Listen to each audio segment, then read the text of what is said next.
Hello, hello. How are you? We are fine. Yes, I'm just checking. Semen, you around?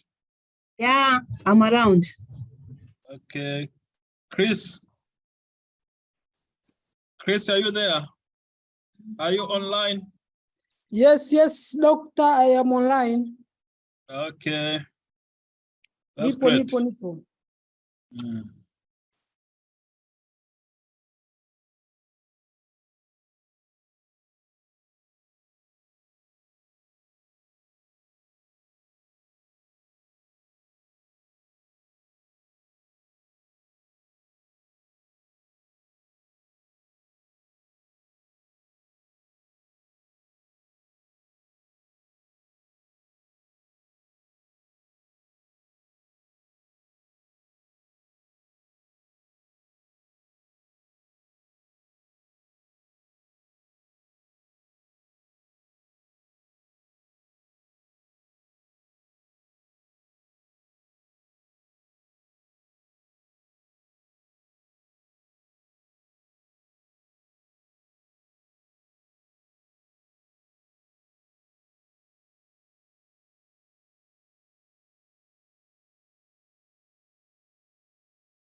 Kiasi cha pesa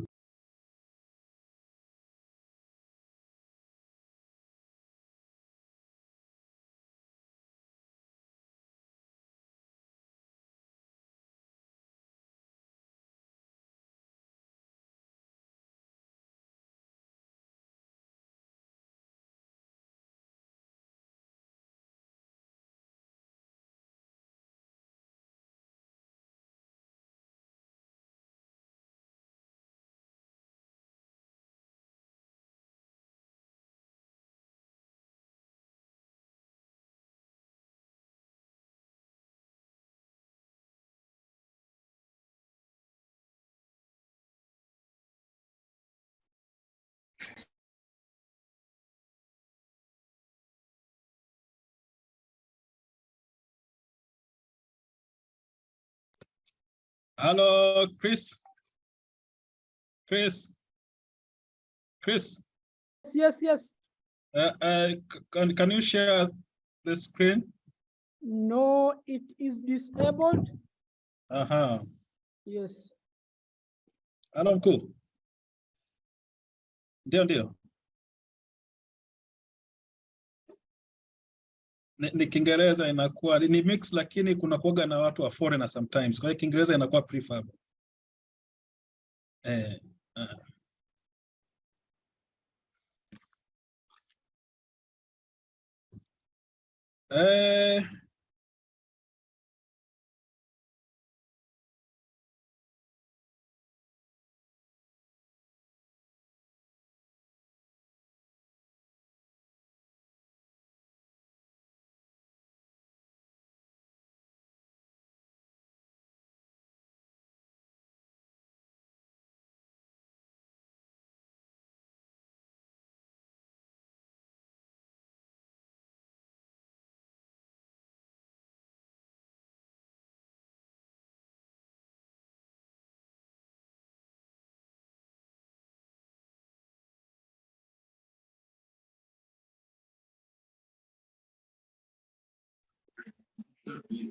Mimi naye kutoka Clouds FM, kipindi kijanja Tanzania, Afrika Mashariki na Kati, duniani inaitwa XL. Ahmed, assalamu alaikum.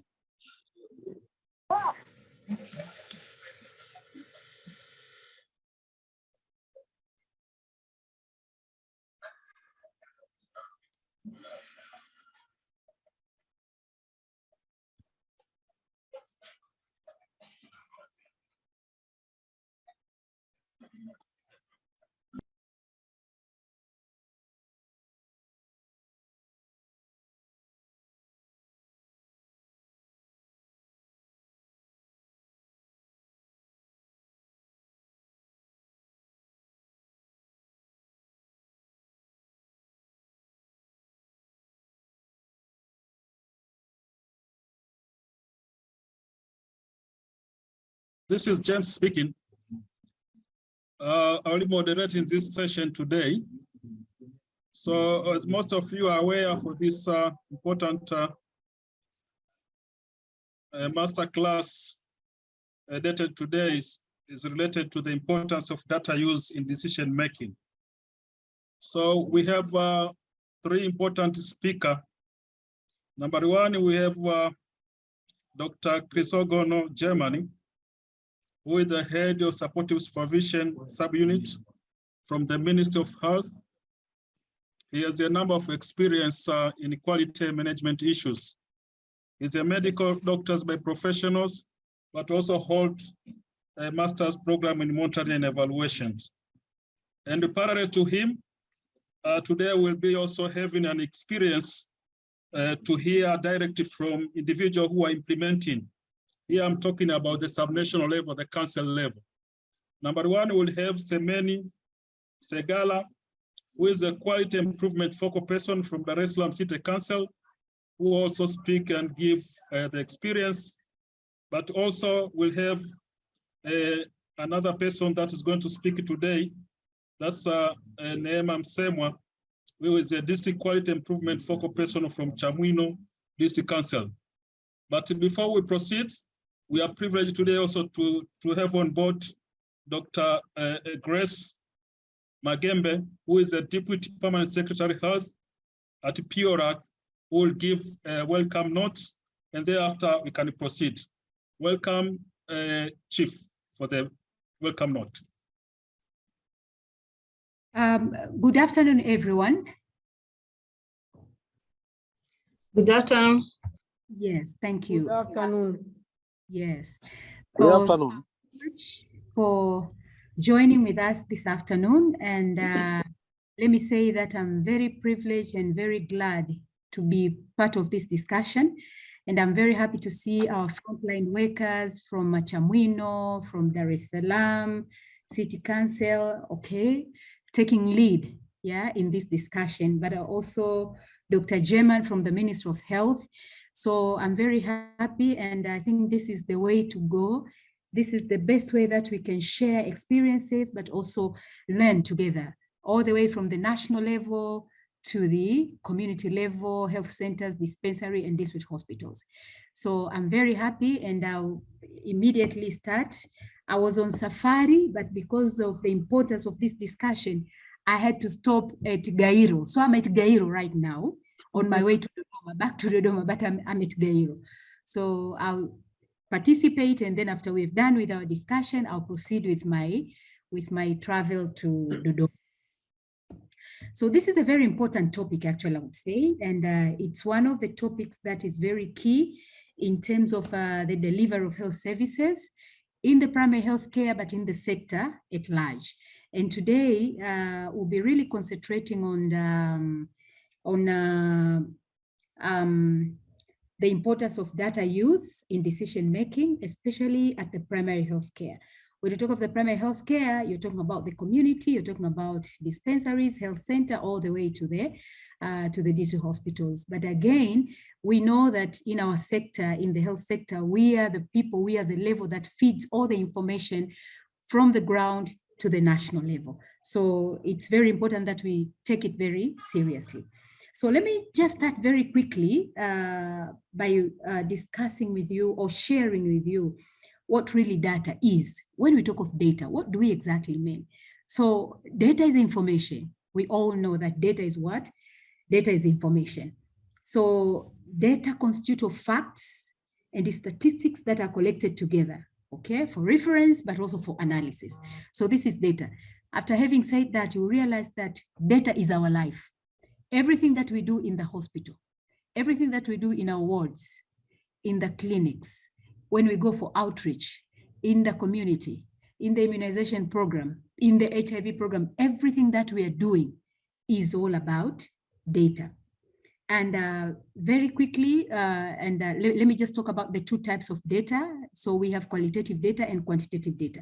Of course, there are other ways that you can classify data, but I think this is the very easy one that we can use so that all of us are on the same page and all of us can understand. So when you're talking of qualitative data, you're talking about descriptions, okay? It's like what we observe, not really what we measure in terms of numbers, but what we observe, you know.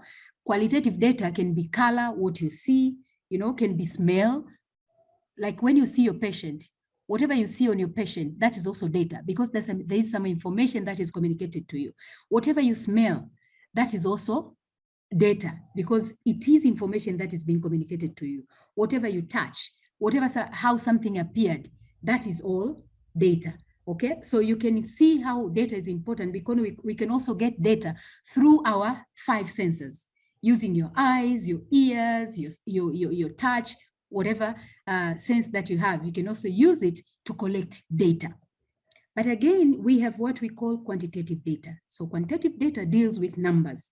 Okay, these are numbers that can be measured.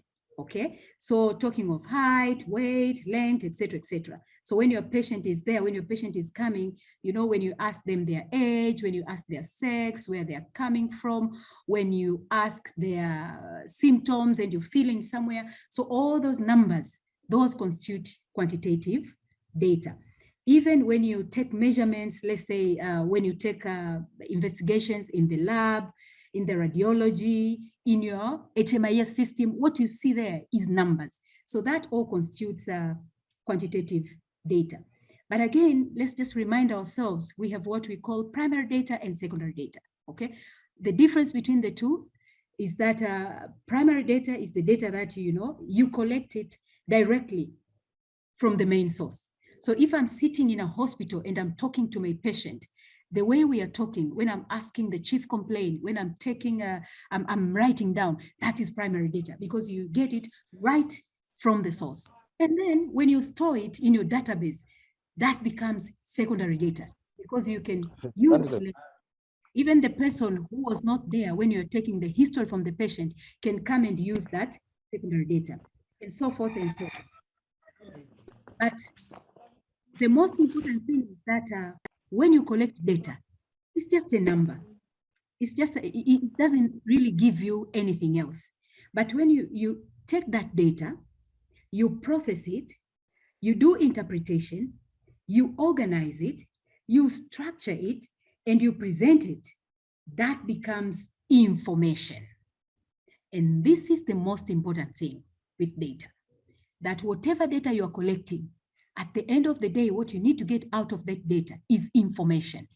So that will take me to another thing, that if you are collecting data inappropriately, if your data is not accurate, if your data is not complete, if your data is not produced timely, if your data is not valid, if your data is not consistent, then the information that will be produced out of the data will be inaccurate. The information will not be useful for anyone. So I just want to insist on this, that all the information that we have, its origin is the data that we are collecting.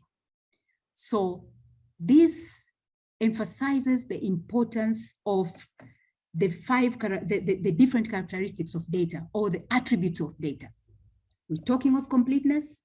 If you're taking history from your patient, you write everything and then you forget, let's say, the sex. That data, when it's being interpreted, is no longer, it not be useful. And that's why sometimes we get men who are pregnant. Have you ever get this information that you find a man, but that man is pregnant?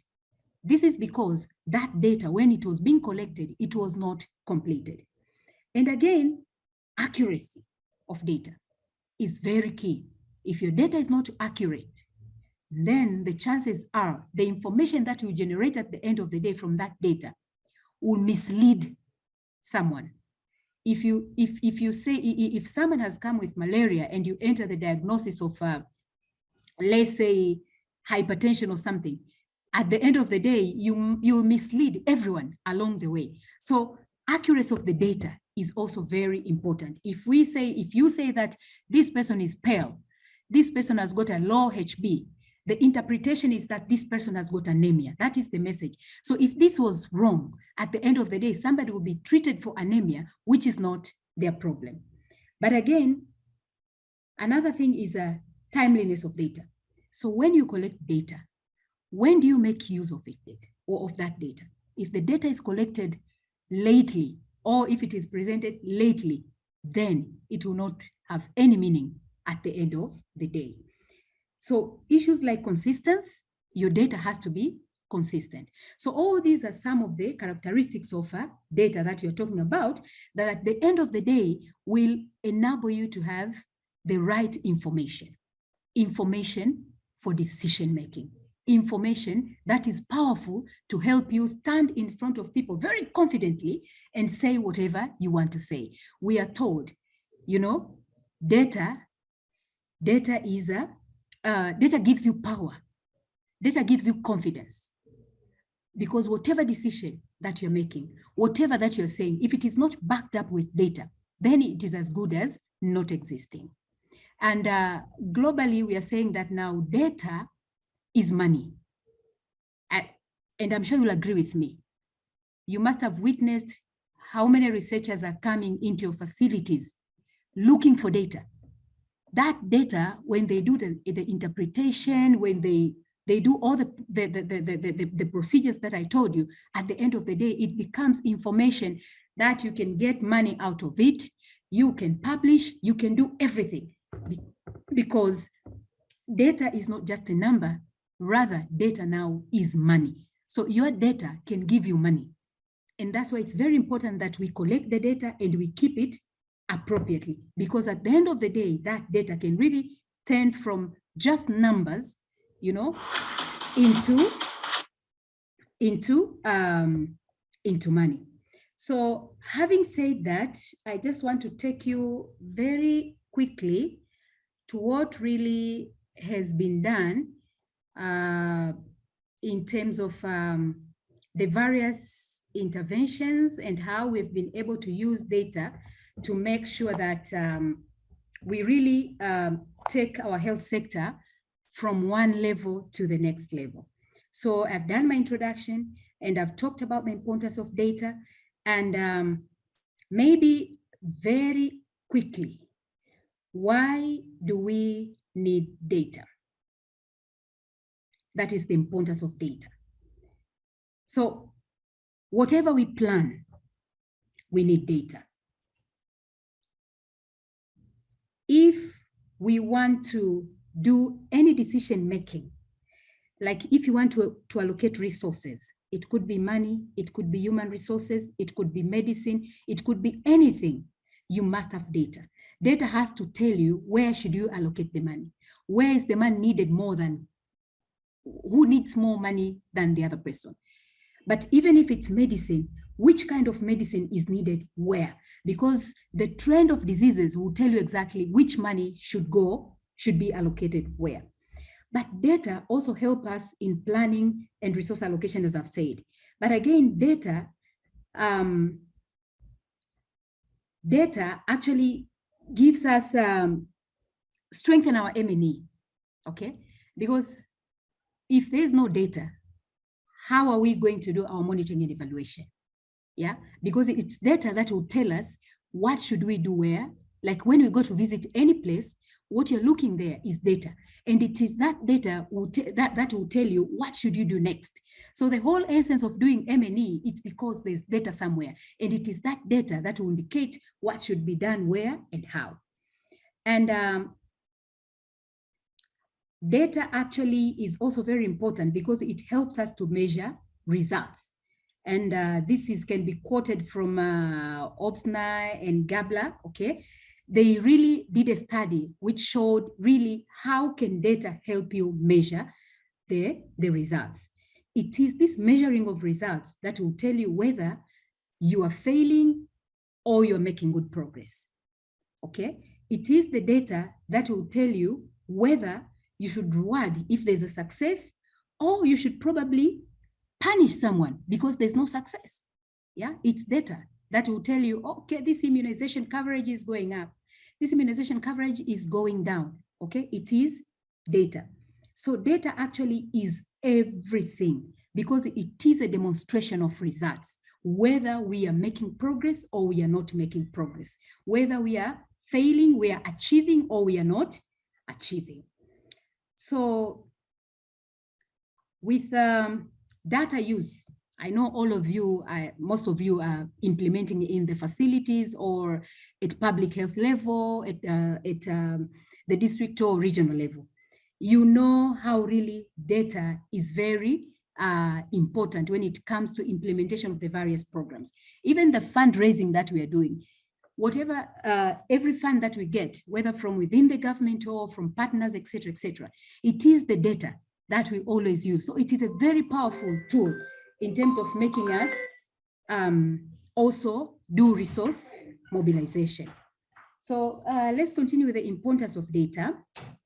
It is again data that helps us to highlight the strengths and weaknesses that we have, okay? But also, as I said, in the planning process, yeah, for us to become more efficient and effective, we need data, okay? Data helps us to identify concerns and need for staffing, but also other resources, okay? It is data that helps us to determine the best use of existing resources. Resources are always meager. It's data which will tell you actually where should you direct resources so that you can have a high impact instead of just using data haphazardly. So all this talks about the importance of data. And it is data that really helps us to do our management. Effective and efficient management depends on data. And health information, remember, is one of the building blocks of the health system. If you refer to the building blocks by WHO, health management information system is one of them. And this is all about data. So I know we are here at different levels. There are those who are at the implementation level. There are those who are at the strategic level. There are those who are at the policy making level. There is no policy that you can be formulated without data. So it is data that influence policy development.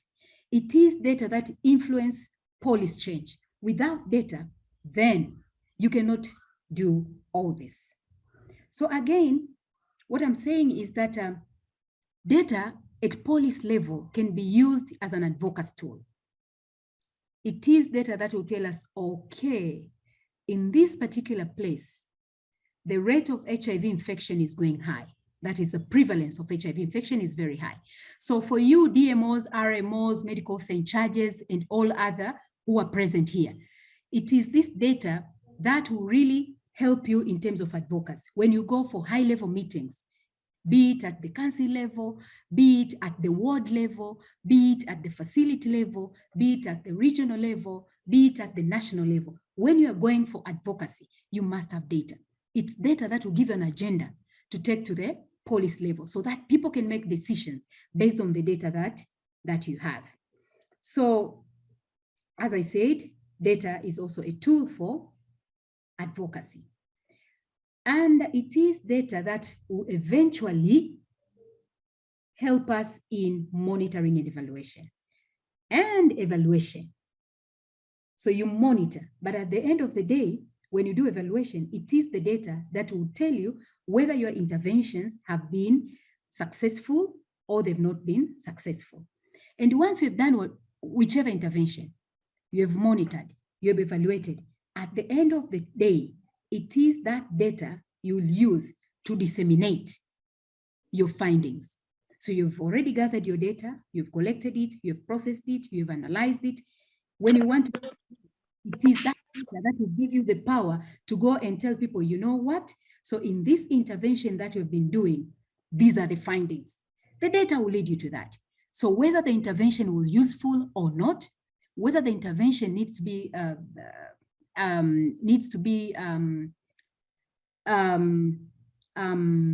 whether the intervention needs to be rolled out or not, okay? Whether the intervention was really able to answer the needs at that particular time, it is the data that will definitely tell you. So for this reason, we need to promote data use. And in this particular case, I want you to listen to me very carefully. It has become a habit for us in the facilities, for us in the districts, for us in the councils and in the regions to collect data, and we just push it. Enter the data in the system, push it to the Ministry of Health, push it to PORAJ. That is not proper. Data has to start being used at the collection point, at the facility, in the ward that you're collecting. Make use of that data. That data should tell you where are your patients coming from. What are the most common conditions that your patients are suffering from? And it is this information that you'll use during the during the clinical meetings to tell the hospital that, you see, in my ward, in my RCH clinic, in my HIV clinic, CTC, in my TB clinic, I'm seeing this trend coming up, which is telling me something. Could be in your RCH clinic, anemic pregnant mothers, the numbers are increasing. You will alert the entire system that, you see here, we have increased number of pregnant women who are anemic. So what is happening in the community? Let's go in the community and intervene. Probably in your facility, you're seeing increasingly cases of a particular trend. Maybe people are coming with rashes. Maybe these are under 5s. You say, you know what? I'm increasingly seeing children with rashes, with fever, some kind of respiratory, upper respiratory tract conditions. Is this measles? Is this rubella? What is this? So information, use of data starts where it is being collected, not where you're sending it. You have to use data yourself. If you see that your collection in a facility, your collection in terms of maybe collection in a health facility, the collection is going down, that should tell you something. Is somebody stealing this money somewhere? Or what is happening? Why is our collection going down? This is data. So data is a powerful tool from where it is being collected. It is not just to be collected and be ferried it or send it to someone else. No, you have to make use data yourself at the point of collection for decision making. So what we need to promote data use, we need, of course, to address all other technical use of data, talking of data collection tools, ICT equipments, etc., etc. Okay, but also we need to look at addressing organizational determinants when it comes to promoting data use, such as strengthening governance, planning, supportive supervision, but also resources. But we also need to address our behavioral determinants. You know, sometimes data, some people say, you know, the system is not working, blah, blah, blah, blah, blah. There's this and that. It's just that people do not have that culture. People do not have a behavior of liking to collect data appropriately. So they'll tell you the computer is not working. They'll tell you the system is very down. Sometimes those are just excuses. Sometimes it's true, but sometimes it's just excuses. People are not used to, you know, to collecting data appropriately using ICT equipment, and they'll give you so many excuses simply because they don't want to collect data, okay? While that data, it is very important. In some places, we've come to realize that, okay, this place has got a very high prevalence of rape and gender-based violence. It's because of the data that you're collecting, either victims who are coming to facilities or victims who are going to the gender desk, maybe in a police. This will tell you that, okay, there's an increasing trend of sexual or of gender-based violence. Why? Let's design some interventions in the communities.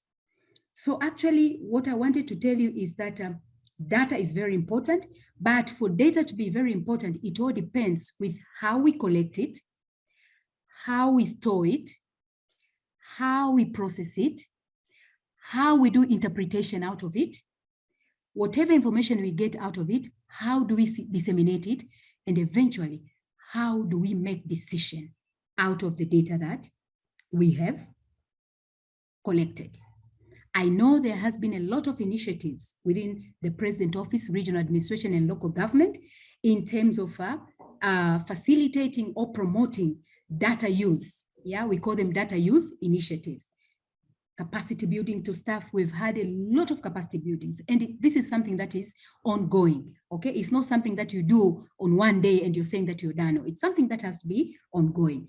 But also, always we make sure that our data, we use our data during planning. All of you know that how the CCHP is, okay, and the facility plans, we are always guided with data, okay? So all these are initiatives that we've taken in the PRI to make sure that we really make it data.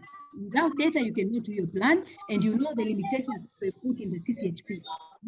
You must make use of the data that you've collected. We have supportive supervision, coaching, and mentorship on data. There are various ways that we are doing to make sure that we support, but also we mentor, because you know this culture of collecting, processing, using, disseminating data in terms of information, it's something that has to be built, and it's something that you mentor and coach other people to also have the same culture. I know this has been done at different levels in the councils, in the regions. We always do this, but we have data quality assessment, DQAs. This is an exercise that we do always, and it has been very useful. But we are currently working on a primary healthcare digitization. Okay, this is our way to go. We want really to digitize every data. If there's one person who's really tired of using this manual, yeah, these are registers and stuff, is me. I wish to see my staff, every information that they get, they enter it right in the computer. Later on, they can quickly analyze, they can quickly make, get information out of it and make decisions instead of going to registers every now and then. So within PRI, we are now working towards digitizing the primary healthcare. I don't know if the Dict from TAMISEMI is here, but if he's here, he'll also talk about it. But again, another thing is that we have championed the development of a data use guide, which we're also using. I know my quality coordinators will come and share with you what we've done so far. I don't have to talk much about that because Semeni and the colleagues will come and talk about it. And we've also promoted operational research. Okay, there's a lot that we've promoted in terms of operational research, working with other partners, including NIMRI, but also other partners we are working with. But also we have the implementation of situational room approach, which some of you are already implementing, and I know Dar es Salaam City Council will come and share on that. So as a way forward and as a recommendation to all of us, one, we need to enhance data use governance. It has to start from the healthcare provider at the facility level all the way to the decision-making level. but we also need to avail all materials and tools to support data use.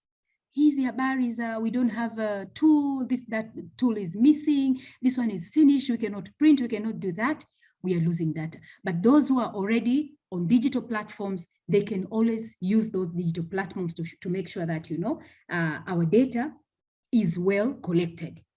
But digitization and system operability, this is very important. I understand sometimes we have a lot of systems which are not communicating, and we end up, you know, giving a lot of burden to our staff because they need to deal with this system, they need to deal with another system. They have so many systems, but all addressing the same patient. So really, operability and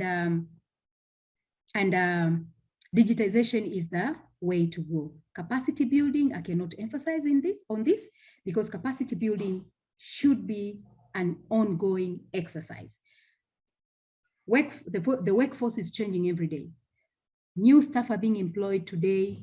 Some are retiring, some are joining us. So this has to be a continuous exercise. But again, the process of evaluation alongside implementation of data use initiatives.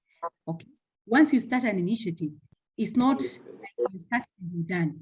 You must always do evaluation of your data use initiative, whether it's really responding to your needs or it's not responding to your needs. But again, we must impart a culture of data use for quality improvement. There's no quality without using data. It's only data that will inform you on how you should improve your quality. So all those quality improvement initiatives, without data, my friends, without quality data, we will not make a progress anywhere. And lastly, we must strengthen our research capacity. That is making use of data. Because as I said, data is data, does not make any sense until when you collect it, you analyze it, you process it, you analyze it, and you get meaningful information out of it. And it is that information that will really help you now to see how do you do your programming, okay? What policy do you influence? Where do you allocate your resources, including human resource, finance, commodities, etc., etc. So my last sentence is that data is a very useful tool in terms of improving the quality of services that we're providing, but also in terms of informing decision making, but again, in terms of informing our policies. And the most important thing, data becomes really important when it is being used at the point of time. Not to be forwarded. I'm not saying that you should not forward it, but you use it.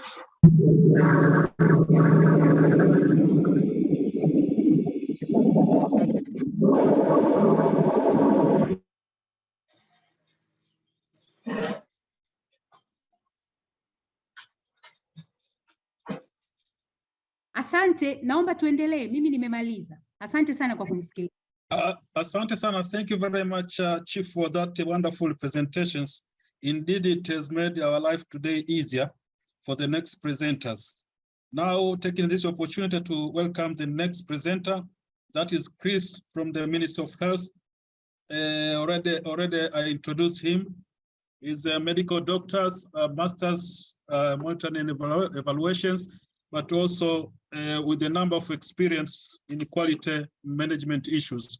So he's going to take us through to the first presentations. But parallel to that, taking this opportunity also to ask all of us who have joined these virtual meetings to register ourselves in the chat box. Please write your name and the MCT numbers for documentation purposes. That is very, very important. Welcome, Dr. Chris, for the next presentation. Okay, thank you very much, Dr. Kengia. And thank you very much, our Deputy Permanent Secretary, Dr. Grace, for your nice presentation. So let me share my slide. And as Dr. Kengi has said, you have almost make our life very simple to for the presentation, because some of the things which I'm going to present you have already highlighted. So thank you very much. So as I have been introduced, I'm working with the Ministry of Health, and I'm going to present to share with you the issue of data use, especially in our primary health care facilities. So as an introduction, this is the outline of my presentation. The introductory part, I will say a few issues. Importance of data. Dr. Grace has said it, so I have very few to clarify the reasons for underutilization. So the data use guidance at primary health facilities, that is where I think I will clarify more, and then conclusion and the way forward.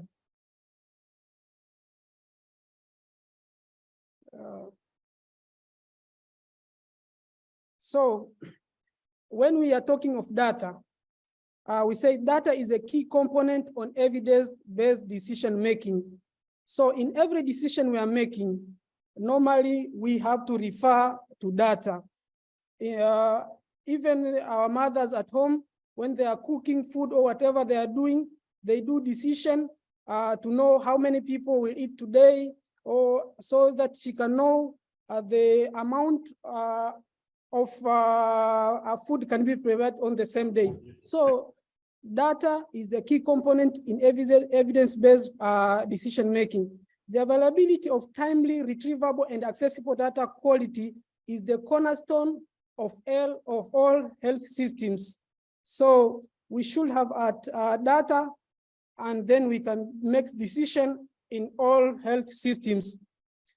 But one of the most alarming issues is that most of the data are generated by existing health data systems, but they remain unused on shelves and in our databases. So we are generating a lot of data, but we are not using to make decisions to improve the services. So that is one thing we need to take care. So the definition of data has been said by Dr. Grace, that data is just a piece of information. Any piece of information you have is a data. This is the definition from Oxford Dictionary.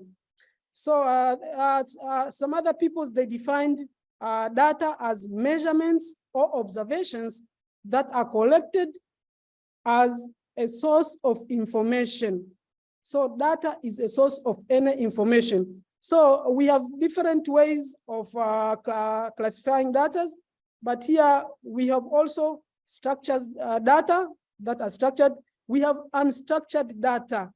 And also we have, for those who are doing the big analysis, we have what we call a big data. So these are some of the definitions of data. So what is the data use then? Data use is the process that involves analysis, interpretation, dissemination, and application for action, such as for planning and budgeting, for program designing, service delivery, management of program, monitoring and evaluation, for advocacy and reporting and publishing. So this is when we are doing all these issues of planning and sort of those, this is where we are using data. So our topic is data use and decision making. So what is decision making then? Then when we are saying decision making, this is the process of choosing from among various alternatives using information in light of a given objective. So we use decision from various alternatives, and those alternatives are coming from the data we have. So you cannot have alternatives if you don't have data. So we are making decision. We need to make decision based on the data we have. So then we have three main pillars for evidence-based decision making. we should have, when we want to make a decision, we should involve all stakeholders. So involvement of stakeholders is very important, but also we should have data at our hand. And then finally, another pillar, then we make a decision. And then the decision we make should be informed by service delivery at our facilities or anywhere. So I want to ask you one thing. For example, currently we are in the move of having a universal health coverage. So you are a healthcare provider. You are asked, how do you convince the community to join universal health insurance? The answer is very simple. Show them data. Show them that when you have insurance, how much you can save. For example, if you get a disease. So if you show them data, you can convince them. But if you don't have data, you just say it is important to have a universal health insurance.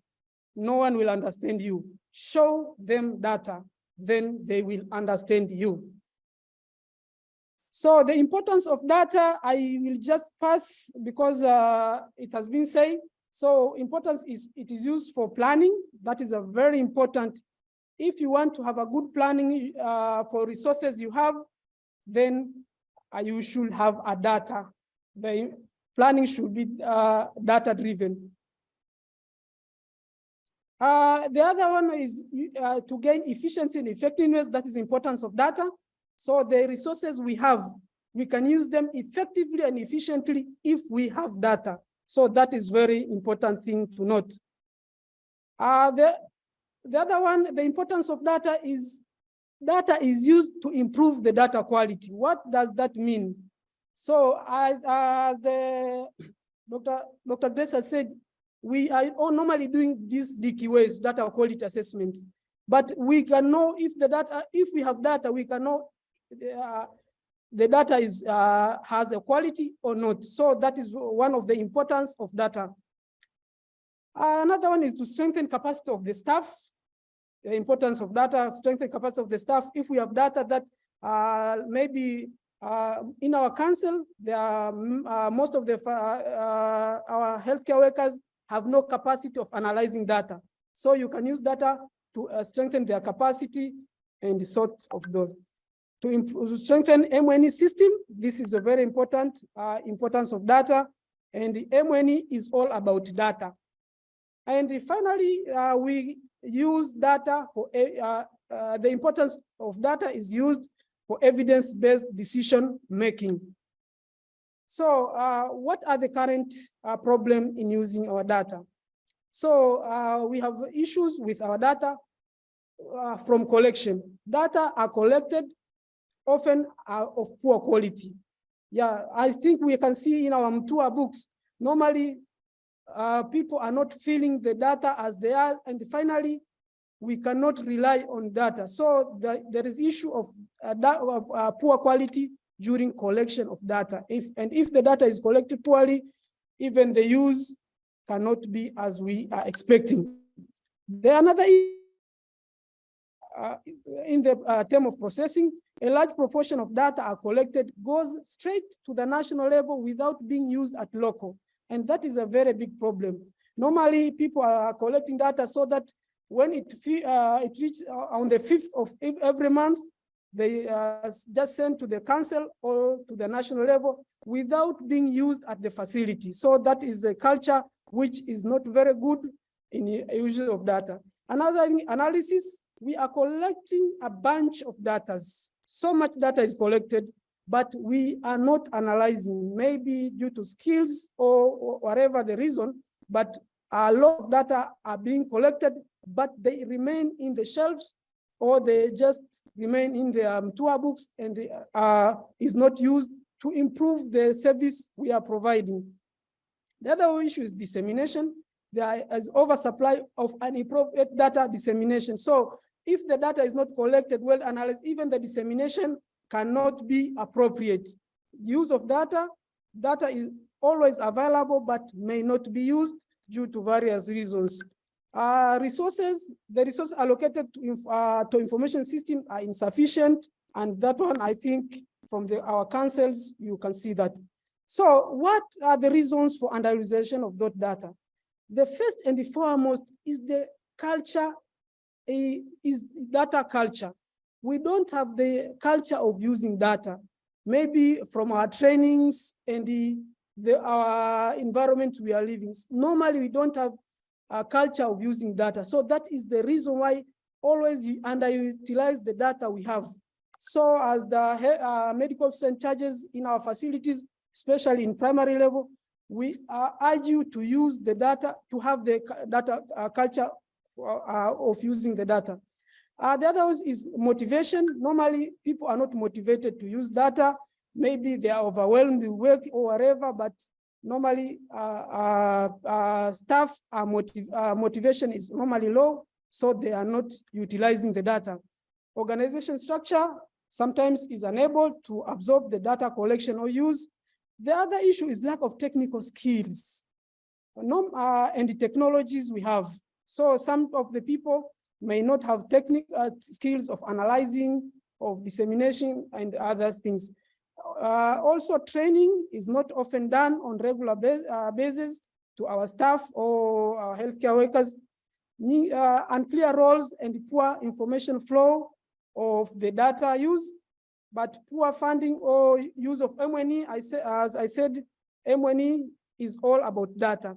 But one of the issue of political interferences with data use, but I don't think politics are there and will always be there. And so we have to use data even to tell the politicians the importance of data. So we have the guidance. We have the MOH has currently developed a data use toolkit for health sector, which explain the data use guidance at our primary health facilities. So we have about several dimensions, which I will explain a bit on the issue of data use. So the first and foremost is data demand. When we want to use the data, there should be a demand for that particular data. If you want to know maybe the mortality or the revenues you are collecting in our facilities, all we should have a data demand.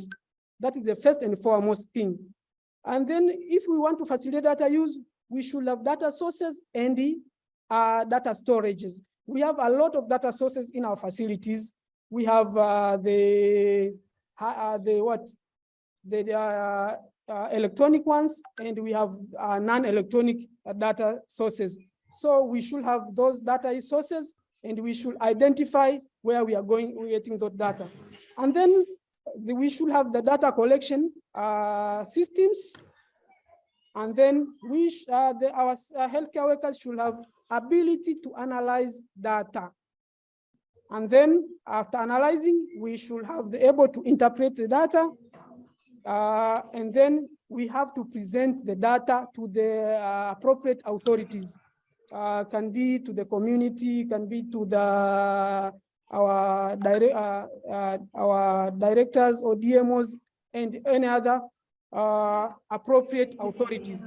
And then we have to do data dissemination. So these are the cycle of data use in our facilities. So I will just explain, I'll take some few minutes to explain in data use guidance for primary facilities, issue of identifying the main source. As I have explained, we have paper-based and electronic systems. And then the other, we have, the next step is data quality checks. We should do a data quality check. And this has been explained by Dr. Grace, that the data we have should be accurate. And then we should have a data completeness. The data we are entering into our books, into our tour books, should be complete. All variables should be filled. And then we can say that is one of the data quality. Then the data should be reliable all the times. that the data we have to get the data. If it's on every month, the sources of data should be reliable and the data should be collected consistently. This is another dimension of quality. Then the data should be precise, that the data have a sufficient details, meaning they have all parameters and details need to be produced and required information. So that is another quality of data. The data should be collected on timely and it should be current. So timeliness, confidentiality, all data should be kept in confidential. And you can see in our Mtuha book, they write the name Siri on top, that every data we collect should be kept confidential. And the issue of integrity of the data, that data have integrity when it is used to generate them and protect from deliberate bias or manipulation. Normally people are manipulating data so that they can meet certain reason they know, but the data we are collecting should have an integrity when we prevent from any biases or political manipulation. Then if you have your data and your data is has a good quality, then you can now identify what we have situation at hand. So you look the data trends, patterns, performance challenges, experiences, and reports, and then you verify an existing situation and the extent to which it can be adequately addressed within the remit of the facility or a council. Then you conduct data analysis and visualization. Analysis, you can have your indicator, you choose from maybe from HMIS or any other. Then you do analysis by making maybe percentages or whatever you want to make sure that data you make analysis. And then during analysis, you should consider the following: present indicator whether as percentage or number of certain parameters over time. Then you find accurate, meaningful way to specify population coverage. Then you plot indicators against targets and use indicator to assess the situation. Then it is very important if you have, you've analyzed your data and then you present in visuals. And when you are visualizing, you can use graphs, you can use charts, you can use any way you think your data is presentable and it can be explained. And normally we prefer you use colors so that someone can understand and it is attractive. So your data should be attractive when you use visuals. And then the other issue is you have analyzed the data, then you do interpretation of what you have analyzed. And then when you are doing this interpretation is when you draw information of your analyzed data. You have analyzed maybe the percentage of home deliveries, maybe it's 10%. So you can interpret Sasa, why was that? So this is you draw information from data you have, and then you come with interpretation of what. So this is example, and then you reflect on what you have interpreted, you have discussed and interpret, you have analyzed and interpreted at your facility.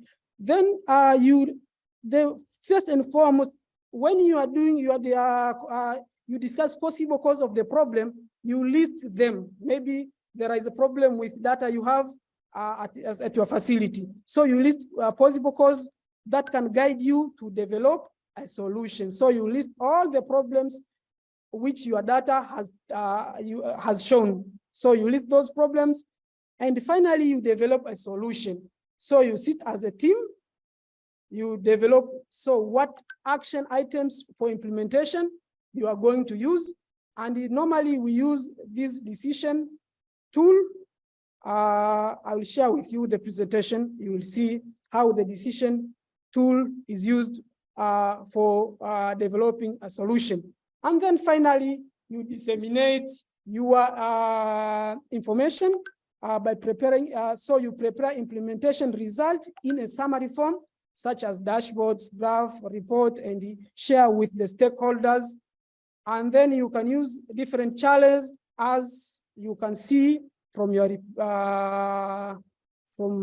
my slides. You can use note spots when your facility or in villages. You can use meetings and any other mode you can see is appropriate for dissemination your information.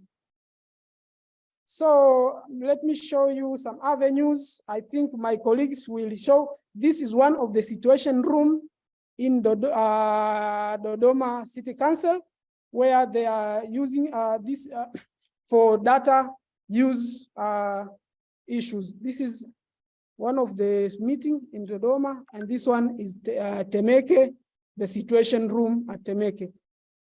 My colleagues who are presenting will show details of this situation room. Finally, I want to conclude by saying that to ensure that the health facility staff have the capacity to use the data, the health facility management teams, CHMTs should take the following action. The first one, identify data use and data system skills gaps and the training needs at their facility or at the council. So you should identify data use gaps and skills. But also you should assess the capacity building strategies which you can use.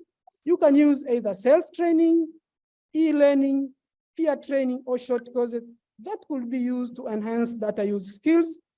Or you can develop capacity building plan, schedules, and you can budget in your CCHPs or in your facility plan to make sure that you build your capacity of the staff at the facility or at the council.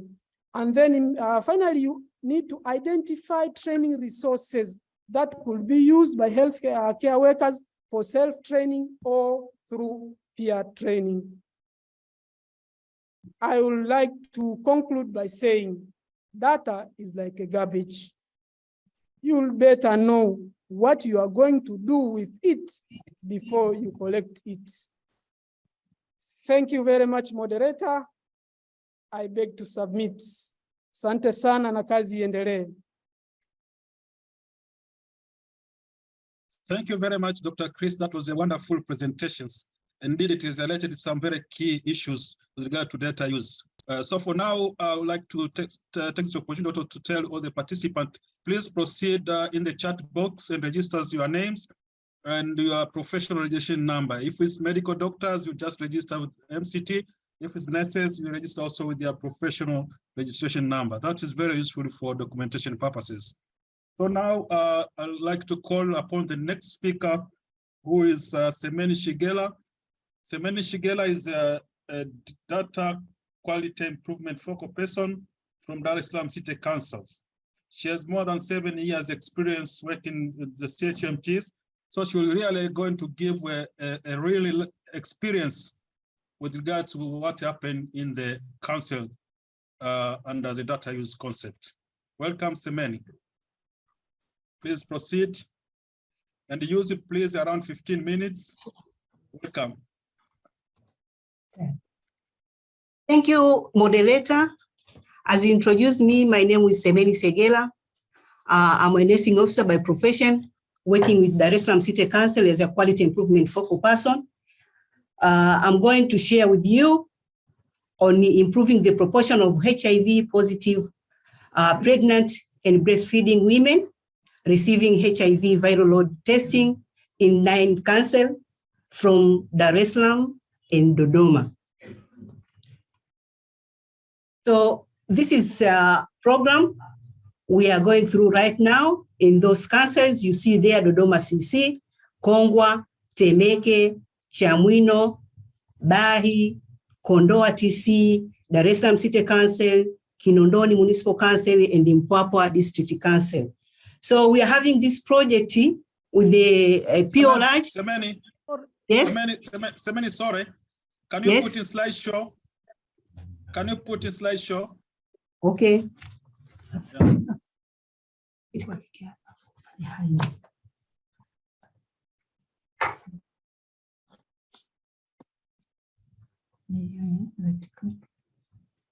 It's okay now.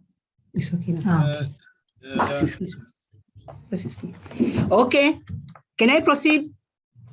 Yeah, you can go back a bit because we missed some of the important information. Okay, thank you. So I'm starting again. As I said before, that my name is Semeni Segela. I'm a nursing officer working with Dar es Salaam Municipal Council as quality improvement focal person. I'm going to share with you on the indicator on improving the proportion of HIV positive, pregnant and breastfeeding women receiving HIV viral load testing in 9 councils from Dodoma City Council and Dar es Salaam City Council. So as I said before, 9 councils: Dodoma City Council, Kongwa District Council, Temeke Municipal Council, Chamwino District Council, Bahi District Council, Kondoa Town Council, Dar es Salaam City Council, Kinondoni Municipal Council, and Mpwapwa District Council.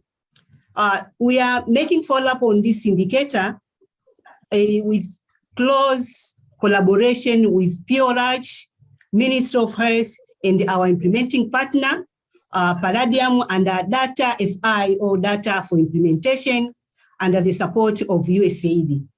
So this program started with the orientation to CHMT training. CHMT were trained for 3 days, all CHMTs from those councils I mentioned before. And this training was conducted in May 2022, whereby the design workshop were held in those 9 councils as mentioned before. So before having the training, we have reviewed the data from 6 months past to see what was there before initiating anything or before conducting anything. The data presented were from December 2021 to May 2022, which reveals that all councils have viral load testing coverage of less than 95%, which is the national target. So as you can see on the, you can see the national target is 95, but we have Dodoma CC was 93%, Kongwa DC was 93 also, Temeke MC was 91, and Chamwino 89, Bahi DC was 83, and the other councils as you see there. After having those data, knowing the gap we have, so we conducted root cause analysis using fishbone analysis. So we are trying to find the causes or contributing factors which makes the low HIV viral load coverage in those councils or health facilities in those councils. So the first thing we found out during analysis is missed opportunities for HVL testing and missed appointments. It means that healthcare workers were missing opportunities of taking viral load of the clients when the patient is eligible and the patient is for the services, then that person is eligible to taking viral load tests. But unfortunately, healthcare workers, we miss that opportunity of taking the viral load, and then we miss that data, as Dr. Chris said, that without data, you have no right to say anything. Another thing is miss the appointment. This is on the side of the clients, that some clients were missing the appointments for coming for their visits. So it will be difficult for the healthcare providers to check the viral load to see the progress of that client at that particular moment. Another issue was inadequate skilled healthcare workers. This was found that it was due to staff rotation. As we see that the staff in the health facilities is more compared to the services provided. So you can see that the staff were shifted from one place to another area. So when you shift the staff from one area to another, that person who is coming to the maybe PMTCT has no enough knowledge to know what is supposed to be done during the services, or when taking the patient is coming for services. And another thing is a high workload. So we find in other health facilities, so many clients are waiting for services. You can see maybe in other councils that in the health facilities, there are only 2 or 3 healthcare workers, but they have more than 100 clients. Those clients they are there for maybe ANC clinic. They are there for maybe PMTCT and the other services, family planning. So you can see that the healthcare workers has no time to go through in detail to see what is supposed to be done to that client. Another contributing factor we found out, it was inadequate monthly data review before submission to the council level. Dr. Chris said before, and Dr. Grace also emphasized on that. We see that most of the healthcare workers will take data and there's something for the council or something for the ministry instead of using data at the facility. So they just take the data and put it in the system without adequately review it and see what is the challenge and was it the real data or that just a number. Another issue was improper mother-child documentation on PMTCT tools. We found out that there's a gap on documentation on tools of PMTCT in healthcare facilities. Here I'm talking about the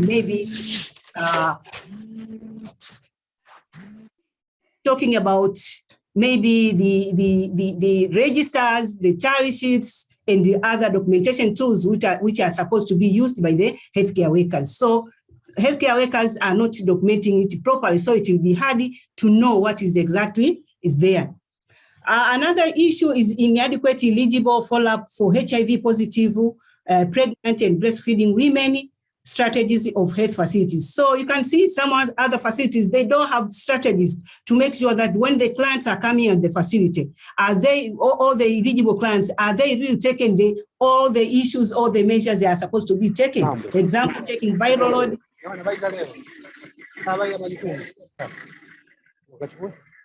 Possibly, can you let the person who is talking?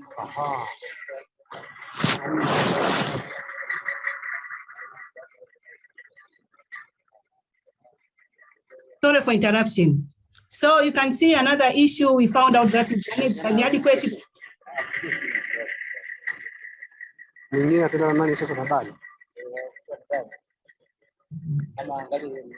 Please, could you unmute those who are entering the meeting? Please unmute. Could you mute, please? Okay, proceed. Okay, thank you. Another issue was found out to be inadequate provision of health education to HIV positive pregnant and breastfeeding women in the community. This is on the side of community. Community are not fully aware or they have an inadequate knowledge on what is supposed to be done when you talk about taking viral. They don't see the importance of taking viral on the as algorithm sees. So there is a need of health education. So we miss that an opportunity of having the full package of health education to the community, at least to motivate the clients or their partners on importance of taking viral load. Another issue we found out that is a delay of HVL results from the hub for some council. And this is specifically for Dodoma. For Dar es Salaam, this is not the problem. So you see that the sample has been taken on time, but when they taken to the hub for waiting for the results, it takes time to get the results. So it will be easy, it will be difficult for the healthcare workers to know what is going on. So when you comes to know what is the coverage of HVL to those who are eligible, you can't find them because they don't have the results from the hub. So after that, having known the contributing factors or causes of those problems, so we come with the implemented solution or tested changes to go so as to make sure that the problem of low coverage has been addressed. So we have this implementation or tested changes in 3 areas. The first one was the strengthening documentation of PMTCT tools. As all presenters said about the data, garbage in, garbage out. If you don't strengthen documentation of PMTCT tools, it will be to have anything which will be the data. When you talk about the data quality, it won't be possible. So in the strengthening documentation, starting with the MC cohort tools, orientation was conducted amongst HMT members. Apart from the first year orientation conducted to all the councils, when we came back to the councils or to CHMT, it was found that the CHMTs have not enough knowledge about the MC cohort tools. So we started with the orientation of CHMTs on how these tools are documented, how can we find the gaps, how are we going to improve the solution. So in CHMT, we are oriented on MC tools, which including the registers, MC cohort register, MC cohort monthly summary forms, and the other tools which are responsible for documentation. Another thing was focused on MC cohort documentation with healthcare workers during monthly supportive supervision. After having the orientation, so we started to conduct supportive supervision after analyzing which areas or which are the facilities there are some challenges. Then we selected some facilities with good performance and facilities with challenges, and then we go for supervision, and we managed to develop a tool for supervision which consists of all the issues to address the issue of coverage and other issues where we are monitoring. So when doing supervision, we focus on how the healthcare workers are documenting all the variables needed in the tools for the clients. Another thing, we conducted DQA with them, and also we conducted data cleaning exercise. Here we take all the facilities and we sit together to see what are the gaps. Then that means we clean the data from the registers to the DHIS2 and other old tools which are used. Another area is enhance the identification of eligible mother for HIV testing. Then we conducted mentorship on HVL algorithm for people, for pregnancy and breastfeeding women to healthcare workers during supportive supervision. So we conduct mentorship to know, to show them on what are supposed to be done during supportive supervision after identifying gap. Another issue is HVL algorithm, job aid. So we help them to use this HVL algorithm. So we send them through WhatsApp group, and the hard copy sent to the health facility, at least to remind them that we are supposed to use this algorithm when talking about the HVL to MC cohort. Then another issue was censoring adherence counseling sessions. As we see that all clients with the high viral load, they need the adherence counseling. So enhance the adherence counseling orientation also is conducted to CHMT to know what is it.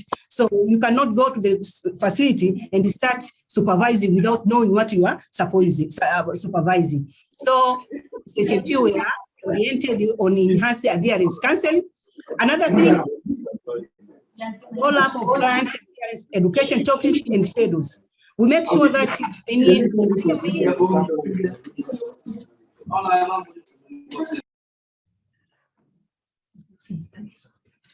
the CMEs,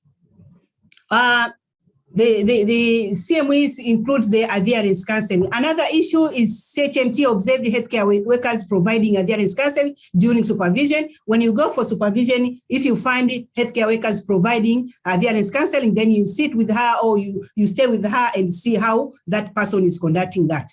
Another issue is promoted proper documentation on adherence counseling on pregnant mothers and breastfeeding women kwenye files and CTC2 cards. So we started to promote that proper documentation is conducted in all is done on all those tools.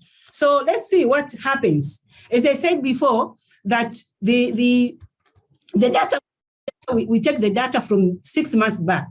So we have the baseline data from January to June. So this was the baseline data for Kongwa, Dar es Salaam CC, and the by CC. So you can see in Kongwa from January to June, that's where no implementation was done. You can see the median was 94, and you can see the graphs, what it says. But after implementation, which started on August, the median was 100%, and then you can see the graph started to go in a way it is shown in that graph.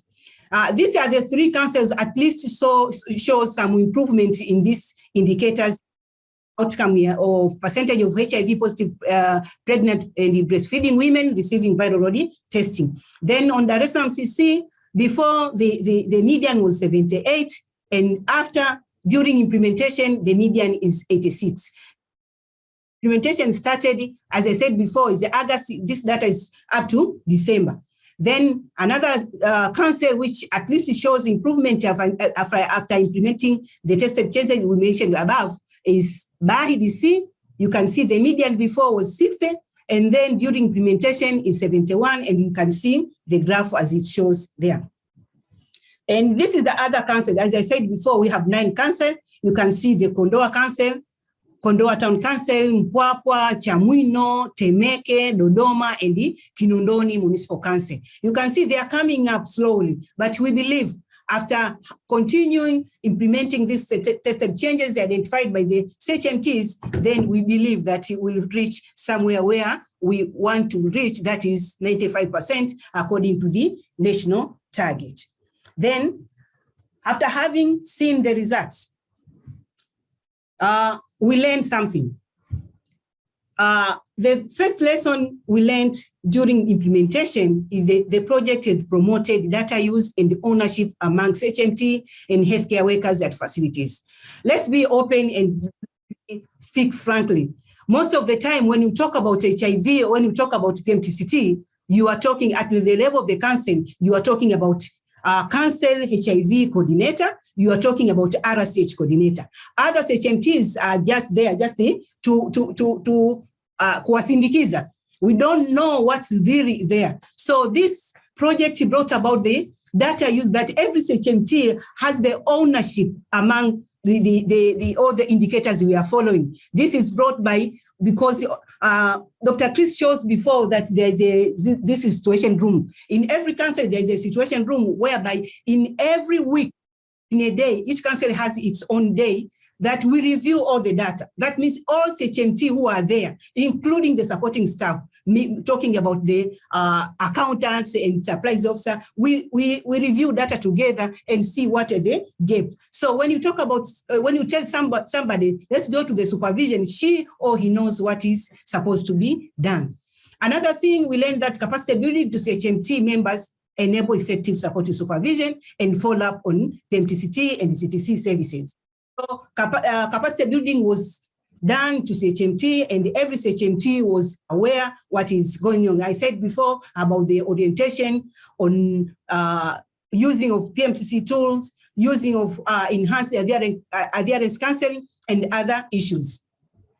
Another lesson we learned is engaging all HMT members on the program brought stronger and more effective teamwork spirit in the area of work. Another thing we learned is the approach has harmonized a mutual relationship between CTC and the PMTCT healthcare workers as the facility at large. We found out that when we went there for supervision, PMTCT are working alone, CTC are working alone, and the facility, maybe HMT, they don't know what is going on. But when we went there for supervision, we conducted supervision involving all the stakeholders or healthcare workers available at the facility. So there's the harmony at the facility, knowing what is going on to the CTC. When you talk about MC cohort, CTC person can elaborate and know what is going on. We have the sustainability of the implemented strategies. As I said before, this is the program supported by Data FY or Data for Implementation. So we have the implemented strategies after, if these implementing partners goes away, what are we going to do? Are we going to stay away? No, we'll continue with the, what we have seen. And then we have the strategies, including continuous situation room, weekly data review meeting. This helps us to identify different issues on performance and address them to raise HVL testing level above 95%. And I want to add this here, this situation room right now are not only using for PMTCT issues, all the indicators for each supervisor or each CHMTs are discussed according to the timetable or schedules prepared by CHMT to see other indicators apart from this one. So another thing is continuous data-driven supportive supervision visits, mentorship and coaching. with integration of PMTCT indicators in routine supervision. Another thing is continuous monitoring of viral coverage indicators to ensure all clients have access to viral load testing, having different strategies in health facilities. Another thing is continuous engagement of clinical implementing partner. We have found that it's very easy if you have an implementing partner working together. For example, in Dar es Salaam, we have MDH, and Dodoma, they have EdPath. But with what Data FY have brought, that situation rooms and these indicators, when you want to do something, for example, we want to see to conduct data cleaning. So when we want to conduct data cleaning, so the MDH support some areas and the Data FY support some areas. Together, we work to reach the target of 95. So we think that the sustainability plan, all the implementing partners available at that particular council should join forces and work together to address the indicators which are available at the council. And another thing is the last but not least, continuous mentorship and coaching on the use of M&E tools at the facilities. So the follow-up is very important. To add on this on M&E tools, it was for the case of Dar es Salaam, it was a little bit difficult to start going back to using paper because as I told before, we prepared a checklist for supervision. That was a paper-based. The CHMT used to conduct supported supervision using AFISS, that is a digital system, as I said before, Chris. So we came back again using the tool, which is a hard copy. So we think it is a high time now.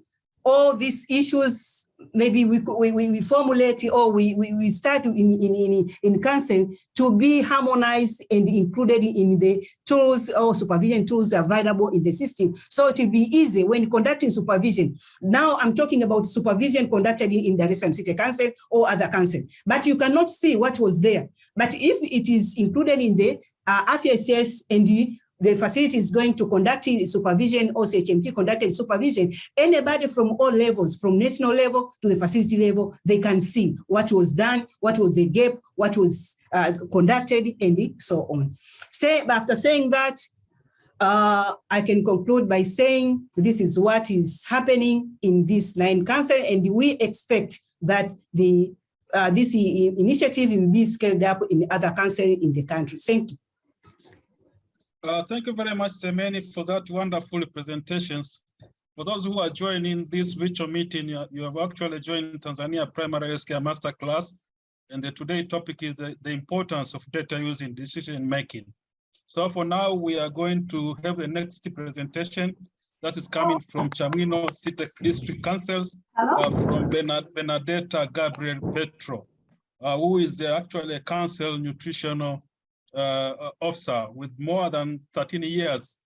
She worked also partly as a clinician and currently in the coordination role. So welcome very much, Benedetta, for the next presentations. But at the same time, I would like to ask those who have joined just to register yourself in the chat box.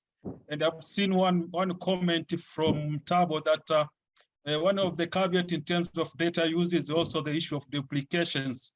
When it comes into data issues, we have the paper-based on one side and digital solution on the other sides. So he argued to the importance of finding a way to harmonize these kind of situations. Welcome, Benedetta. Thank you very much, Mr. Presenter.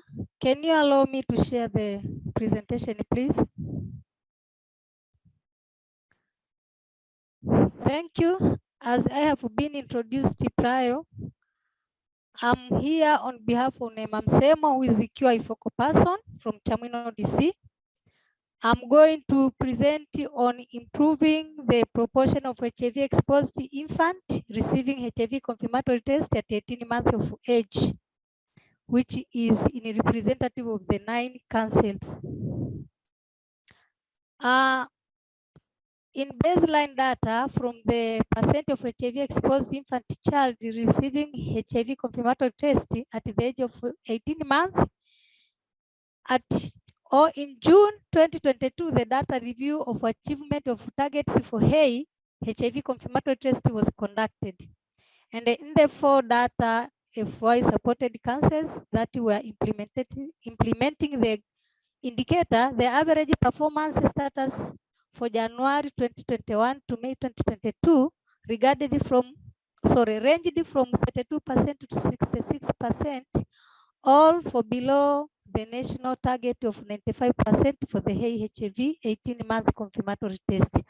As we can say, the range is from Chamwino DC, it was 66.3%, followed by Temeke MC 62.6%, then Dodoma CC 49.6%, and Kinondoni MC was 32%, while the goal was 95%.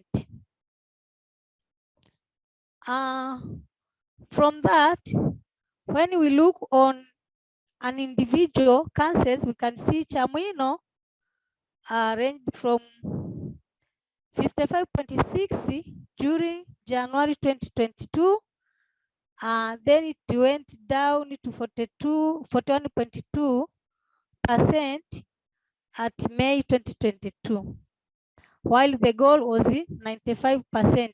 When we go to the second council, which had 55.8%, and then it went down to 48.9 at May 2022, which is Dodoma CC, followed by Kinondoni, which had 35.3%, then it went down to 21.3% on May 2022.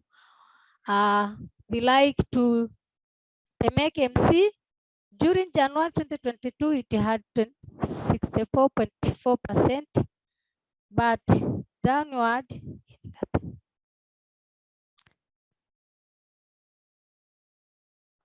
as we have seen, I don't see there. Then it also went down to 51.4%. Then after that, we had to do a cause and effect analysis, what is happening or what is not happening the right way. Then during cause analysis, we found that there was an insufficient awareness on importance of 18-month confirmatory test to mothers due to inadequate provision of health education by healthcare workers, which means if the mothers were very much aware or have enough knowledge on how it is important for this child to be confirmed, maybe they could help in reminding the staff or the healthcare workers that in this month my child has to be taken HIV confirmatory test. The other condition was inadequate MC cohort monitoring and evaluation tools in the health facilities. Most of the facilities or health facilities had no this MC cohort M&E tools in the health facility. The other one was insufficient knowledge on using MC cohort M&E tools by CHMT themselves and the healthcare workers. As we know that CHMT are managers and they are the one who can supervise and support. But if we CHMT we have no enough knowledge on how the MC cohort M&E tools are being used and how important they are, you cannot help the person whom you are supervising or whom you are coaching. We found also there was an inadequate follow-up strategies for monitoring children eligible for the 18-month confirmatory test at the health facility. That is the other problem which we encountered during supportive supervision. Then we found there is a lack of knowledge on HEI confirmatory test indicator. The indicator was much bit complicated that even the CHMT, most of the CHMT, we didn't know exactly what does it mean. So it was difficult for us to mentor or to coach our fellows whom we were supposed to mentor them or to coach.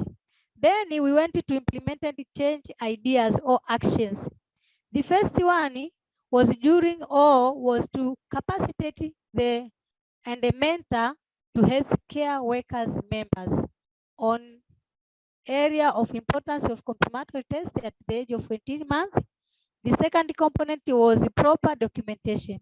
Then there was a monthly monitoring and a follow-up on the provision of health education to clients at health facility by CHMT. So by doing so, we found that we thought that it could be helping to improve the knowledge on importance of confirmatory test at the age of 18 months of the child. Then we found that we provided the mentorship to healthcare workers on identification of eligible children and the test. Maybe some of the children were missed at the eligible age. Then we could find that the age of the child maybe is 18, but no one is able to know that this child is now eligible to be tested for confirmatory testing. The other one was MC cohort orientation to CHMTs to improve supportive supervision. As I said prior, if you are not aware or you are not confident on what you are going to mentor or to supervise, you cannot. So we had a MC cohort orientation to CHMT members to improve supportive supervision. The other one was to provide mentorship to CHMT and healthcare workers on the proper use of MC cohort M&E tools. So as we can go in one direction, if the CHMT member know this MC cohort M&E tools is able to mentor and to supervise the lower level. The other change idea implementation action is review of supportive supervision checklist to include actions for improvement of confirmatory test. Here, there is a regular CHMT follow-up for healthy facilities review of lists of children to identify eligible for confirmatory test using CTC2 database and the MC cohort registers. So by using this one, you are able to know if the child is now eligible or the next month the child will be eligible. But if you have no a very good arranged or with the prioritized list, you cannot know if at this month you have maybe 18 children who are supposed to be tested for HIV confirmatory test. Then there was an integration of 18-month MWARA vaccination with PMTC services for linkage of children eligible for HIV confirmatory test. As we know that this child is still only RCH other services. So it is difficult if you make it, or if you make a schedule which is very difficult for a mother or a caregiver to come twice to get those services. But if you combine them, it could be very easier for a mother or a caregiver who come at this date. The child will be vaccinated for MWARA 2, and then at the same time, the child will be taken HIV confirmatory test if she or he is eligible. Then he had include HIV indicator on CHMT supervision checklist. As the previous presenter has said, on previous before this implementation of this program, most of the coordinators were coordinating their indicators individually. But now we are able to see that if DACI is doing the CTC or whatever, is now the time to share with the RCH code, to share with the nutrition officer, to share with the social health officer. So as if we go, we can work in a team and everyone have the common understanding, so as we can help those colleagues which we are supposed to mentor or to supervise. Then another change idea or action was to conduct focused supportive supervision and quality improvement coaching, where prioritization of health facilitator for supportive supervision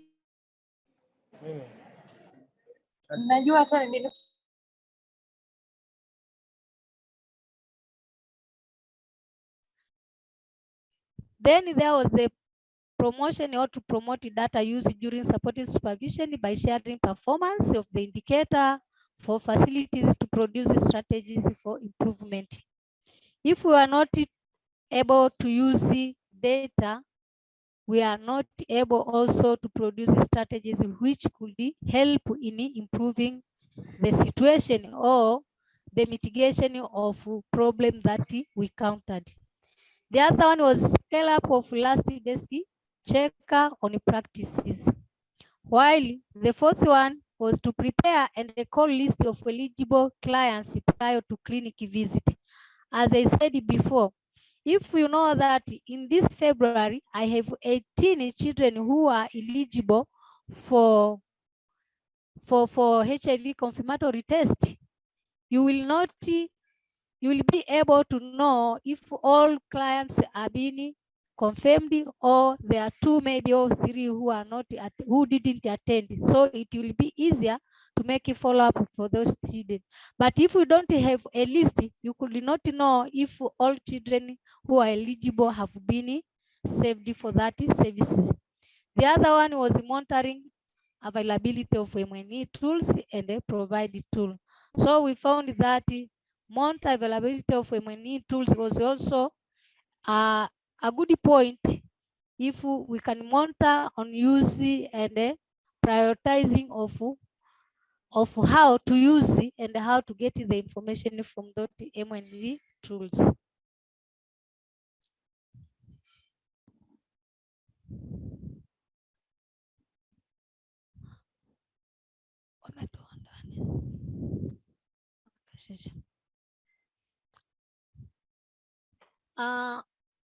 As we can see that after doing those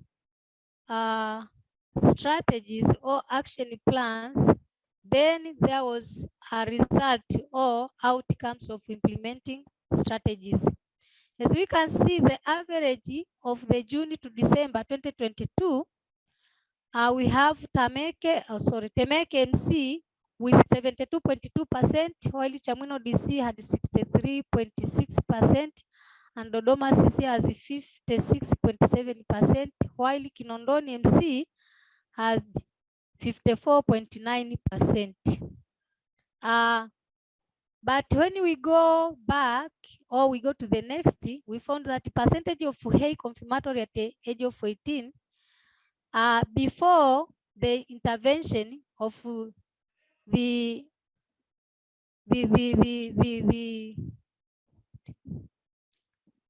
project, the blue color shows that this was the situation after the implementation, while the green one is before. We can see that there is something which is going, but sometimes you can see that we are not moving in much, but it is shown that something is going or it is happening. When we see Kinondoni had 32.2%, but now it has 54%. So Temeke have gone up.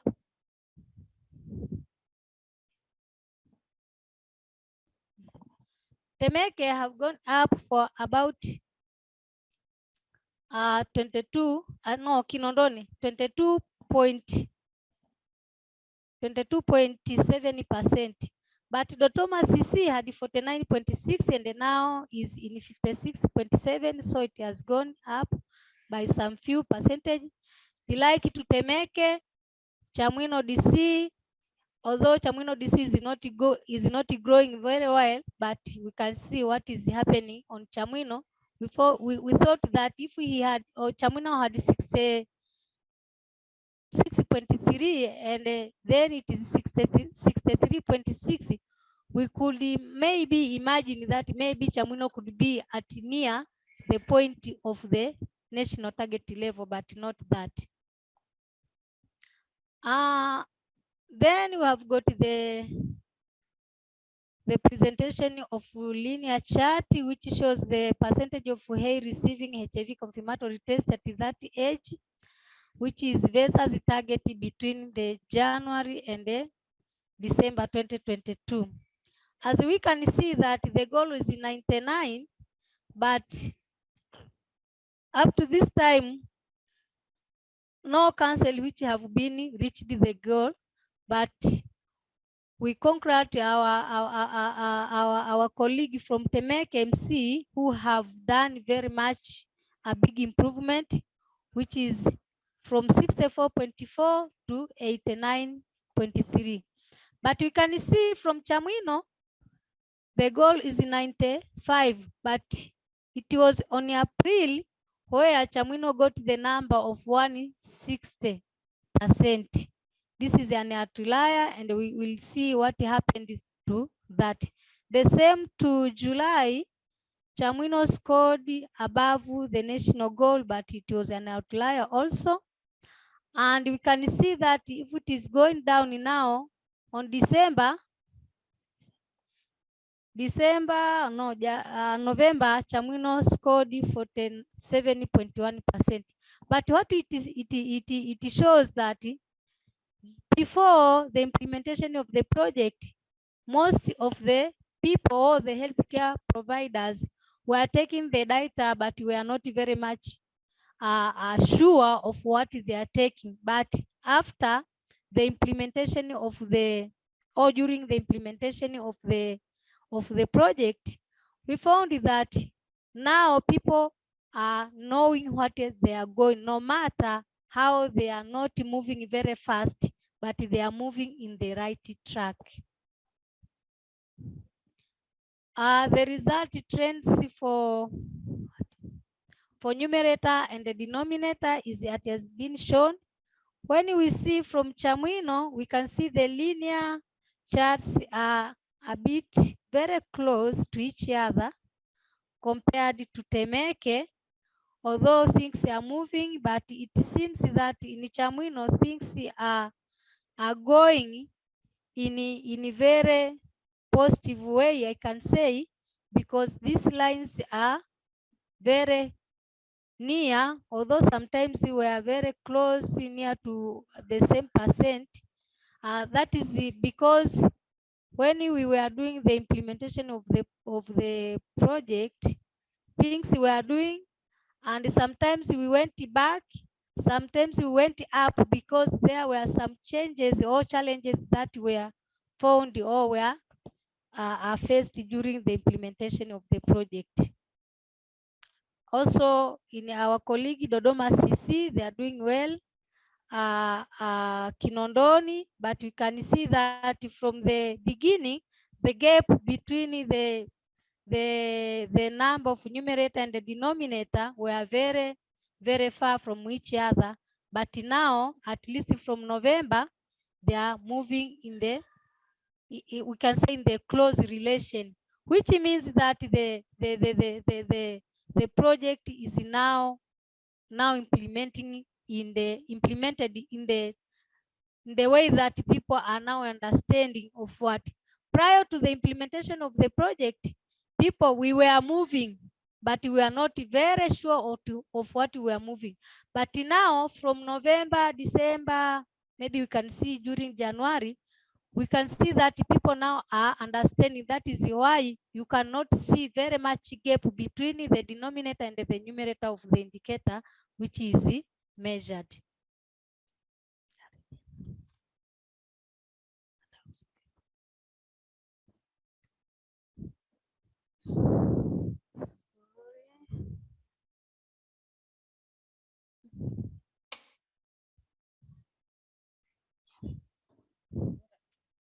Benedetta, can you proceed?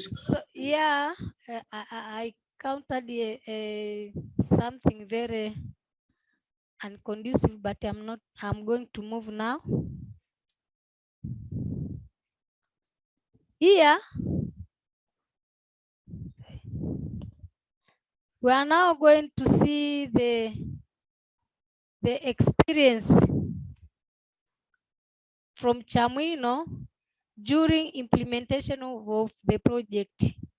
The problem identified during the 3rd of January 2023, that we found the instruction in the reporting tool were not followed by healthcare workers during reporting period.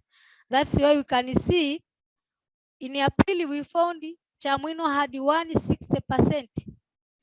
Then we went down to 41% at May, then to 33.3%, then up to, but we can see that this is because the healthcare workers were not very much sufficiently empowered with the knowledge on how to use this MC code together with the M&E tools. That is what is happening. But when we went for the last supervision of December and January, very early January, we found there was a problem because during the data collection and entering, then we had to go through by using the system.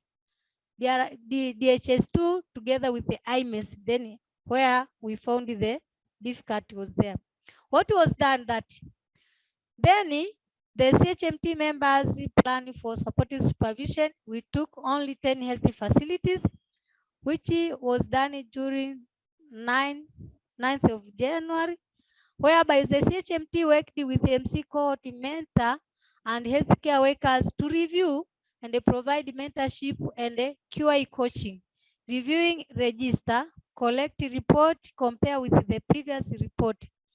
Then to provide feedback on discrepancy of the data, as we can see how the data were very much inappropriate organized. Then we had to do the update facility report, update on DHS2, then review update performance through situation room meeting and agreed on way forward.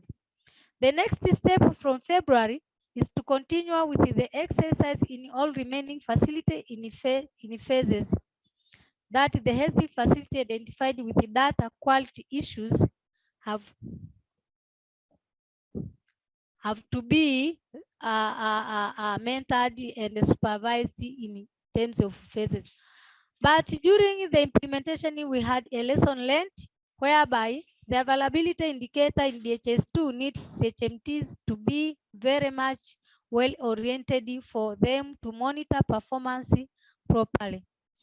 The second was a cross-sectional indicators need close follow-up to improve as it carries a lot of information on all together, which made it difficult for the healthcare provider together with CHMT members, most of them not to understand the indicator very properly. The other one was a frequent data review in situation room meetings, essential to improve quality health services. Since from the first honorable guest who presented on importance of data, but when we don't have a frequent review, you cannot see if the data is wrong or right, or if what you are implementing is right or you are going in the other side. Then combination of QI tools, that is driver diagram action plan and the live data review from the system DHS2 and the IMES makes HMT improve performance in a scientific way. There are some challenges that you are facing.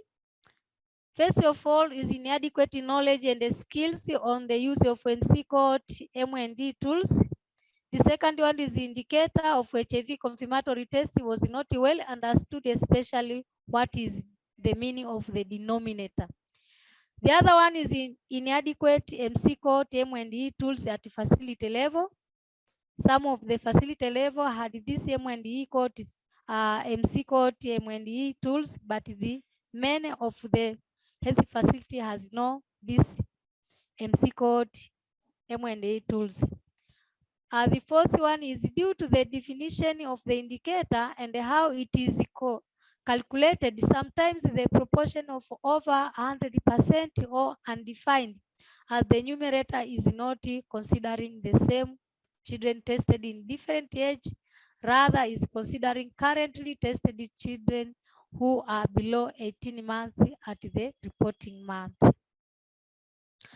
Then we came with the sustainability of the change idea, which composed of including QI activities in routine supportive supervision, continuous mentorship and QA coaching on the use of M&E tools, follow-up of printing M&E tools at facility level so as to enable other facilities level to have these M&E tools for the data collection and the analysis.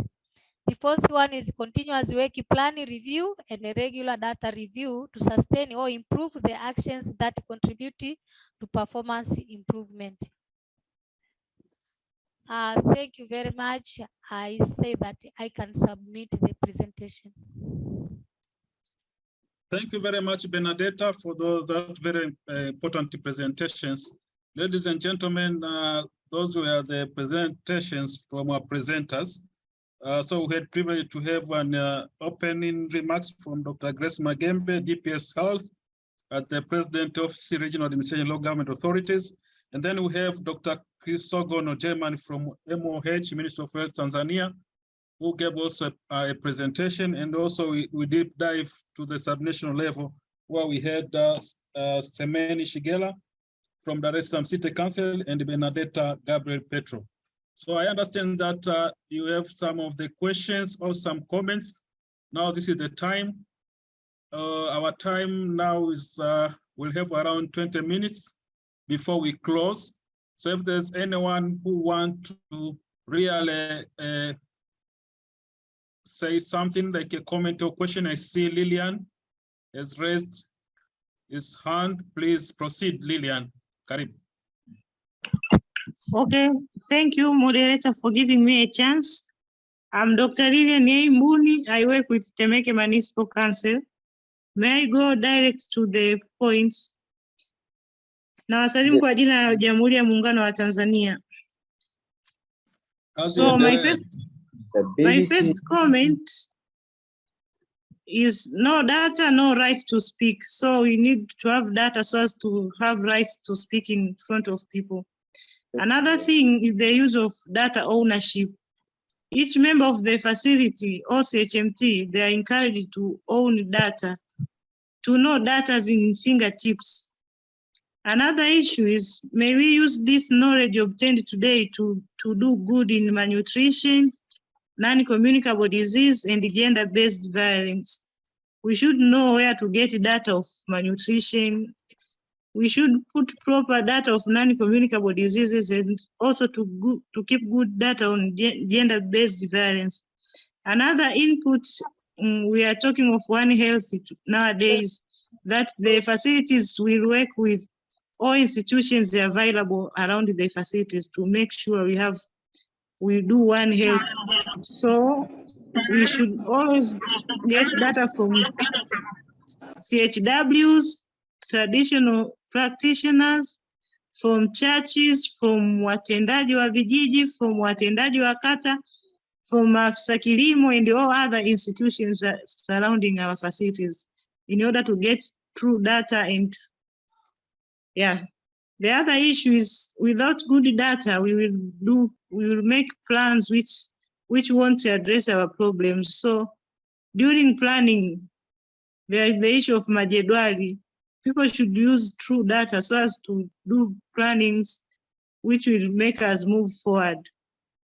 Another thing, is not good to hide data because there are some reasons which make people to hide some data. For instance, in the issues of maternal and perinatal death, someone has maybe in 1 month, they have 5 perinatal deaths, then they report only 1. That's not proper.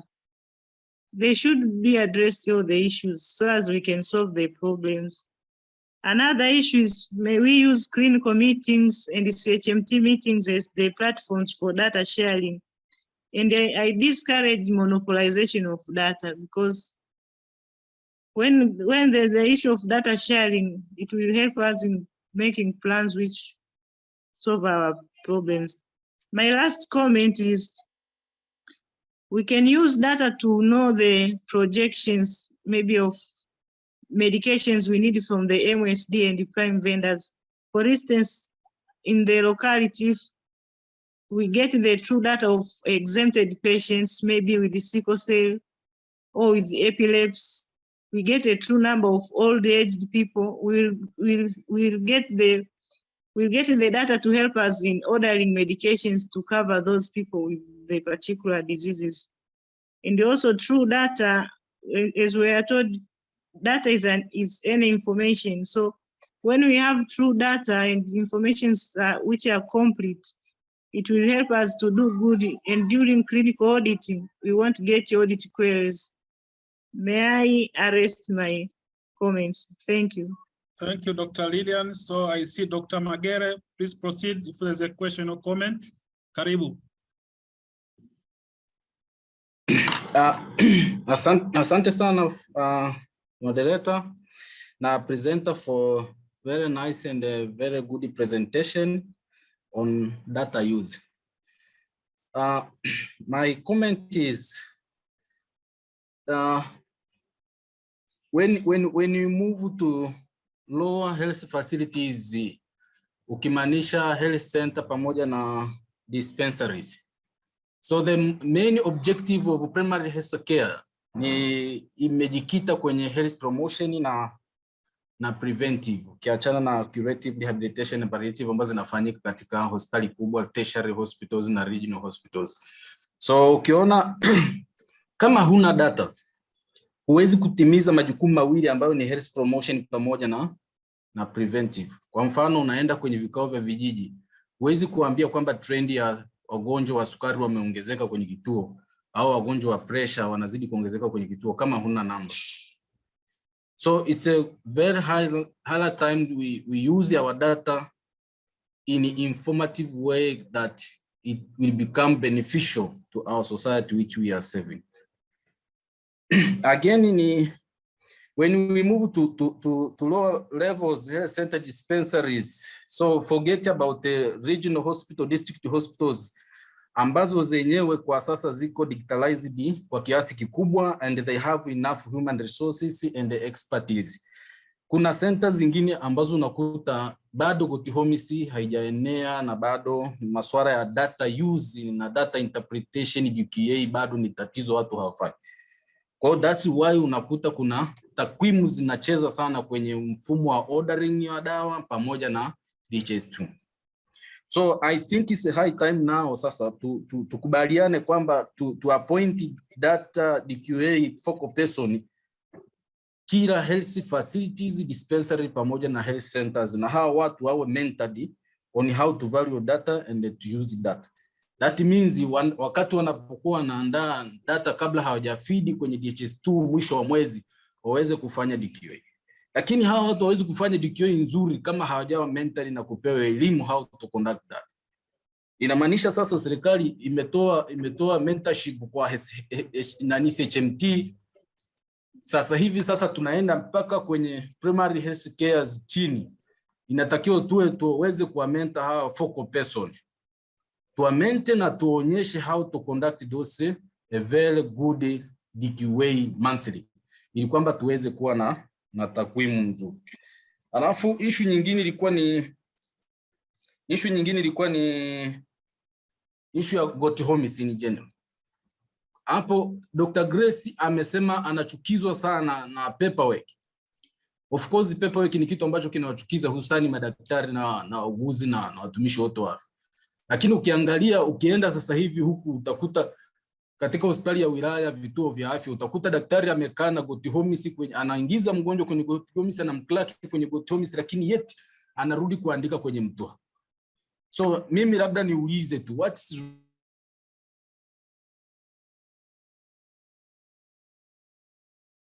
wrong kwenye GoTHOMIS katika kuintegrate hivi vitako kiko vizuri kwenye GoTHOMIS?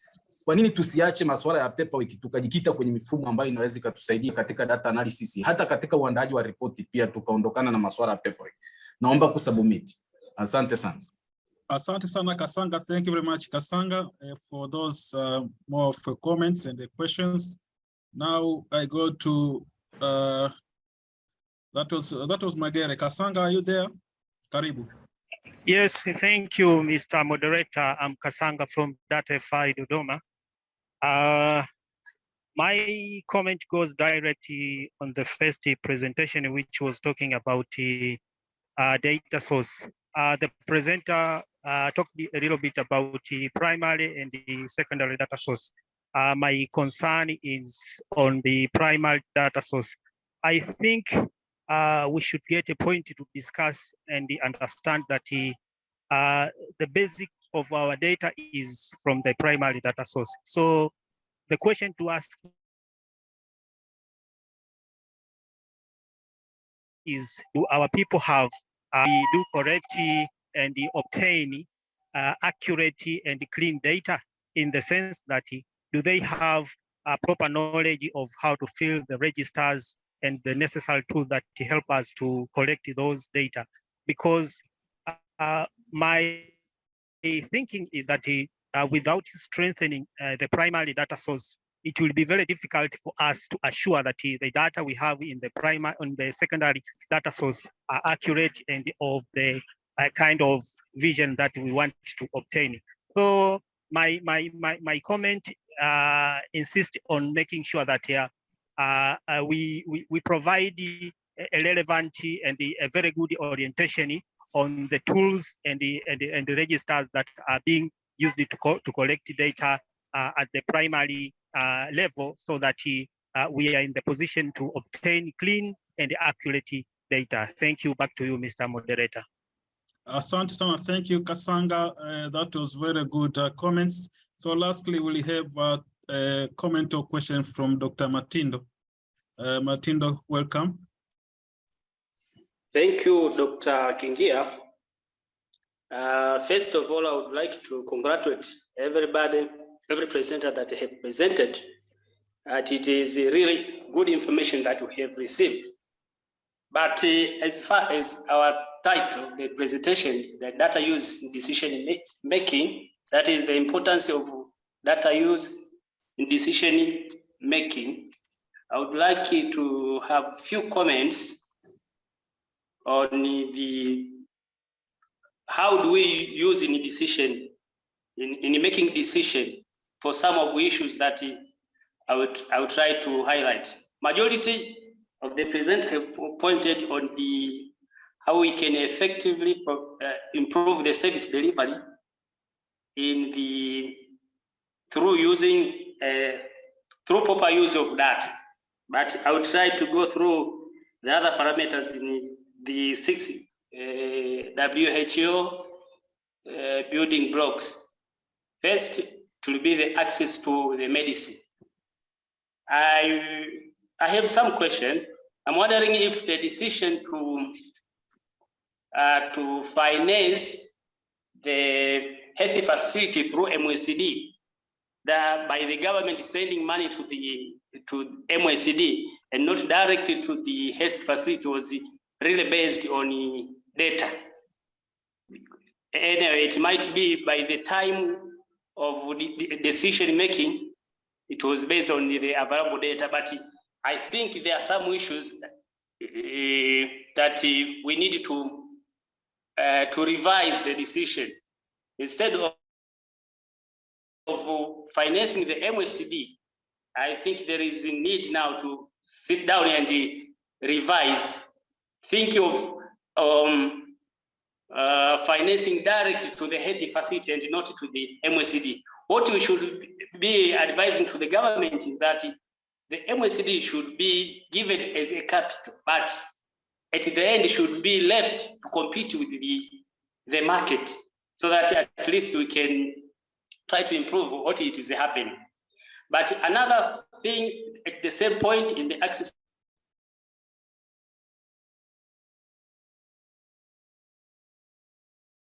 Matindo, you are cutting. We cannot hear you. Currently, when you are ordering, you are making procurement, you are ordering the commodities, you would always find that there are certain number of commodities at the MSD portal that seems to be available throughout the process of ordering. But in the end, you find that you are told that the items were out of stock because there is another region or another district that by the time you are requesting, you are sending your request, there is someone else was already requested the same items, and therefore the MOCD was depleted. But I think it is a delay of a service provision, because the alternative could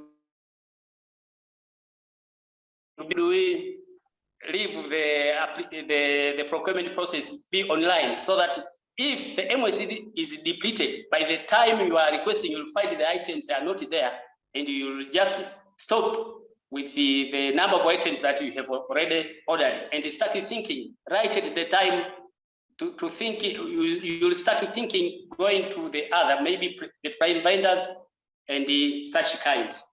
But the existing system, I think there is it causes delays, because you will have to stay maybe 2 to 3 weeks just waiting the out of stock, while you could have decided immediately.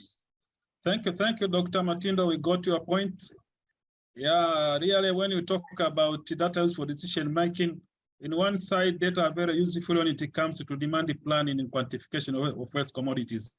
But again, Yes. we also got your point in terms of if we are looking to bigger picture of waste commodities management. We'll find also sometimes to have very specific topic discussing in details with regard to waste commodities management. But for today, let's just limit ourselves upon the importance of data. Data are useful even in waste commodity management, in particular, as you are speaking about demand planning and quantification of products. So okay, thank you. Thank you very much. If you have something else, I'll pass to Dr. Florence, the last one.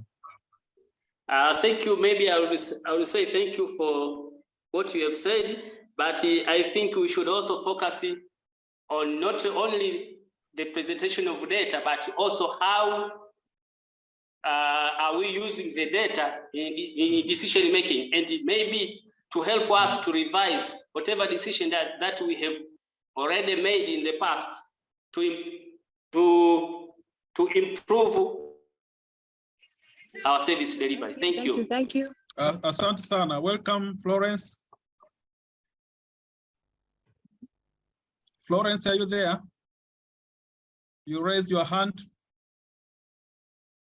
So no, you are not around. So I'll go back to the speakers. Just if you have something. I am called Dr. Florence Hillary from Kondoa TC, okay. Kondoa Town Hospital.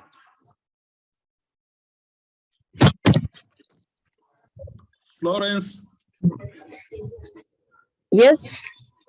Please proceed. We cannot hear you. Can you hear me now? Yes, yes. Okay, my contribution is I would love to thank every presenter, starting with the Dr. Grace and whoever has spoken before me. And I congratulate everybody who has organized this session, for it is very helpful in managing the health facilities. But I would love to ask if we can find a way how we can manage the HMTs at all facilities, and going further to the quality improvement teams. It is observed that in most of the facilities, quality improvement teams are not active. And when you speak about data, it's all about quality. And if there's no data, there's no quality. Therefore, QIT as an engine to bring about improvement based on data to promote decision-making done by the HMT members has to be based on that. But the quality improvement teams in our facilities are inactive and don't have the basis and skills on data use, on quality improvement itself. They are called quality improvement teams, but they don't know what quality is and what quality improvement is and what is the importance of using data. Therefore, as CHMTs, being RHMTs, being whoever, we should look for a way how we can manage the HMTs and quality improvement teams in our facilities to be able to use data for decision making, so that as a national and in the last, as a nation as whole, we can be able to stand together, seeing that everybody is using data, we are speaking the same language, and data is being used other than being collected and stored and pushed to the next level, as Dr. Magembe has just mentioned. Thank you.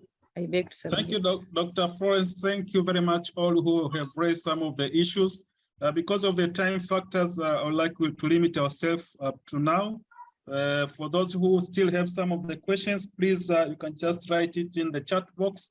We really reply or come to you back if it's a very critical questions in the next master class. So for now, I would like to call upon our participant, our presenters, starting with Chris.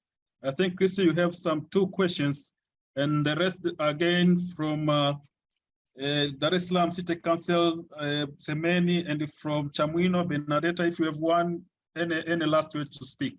Welcome, Dr. Chris, to respond upon the last question that was raised by Dr. Florence.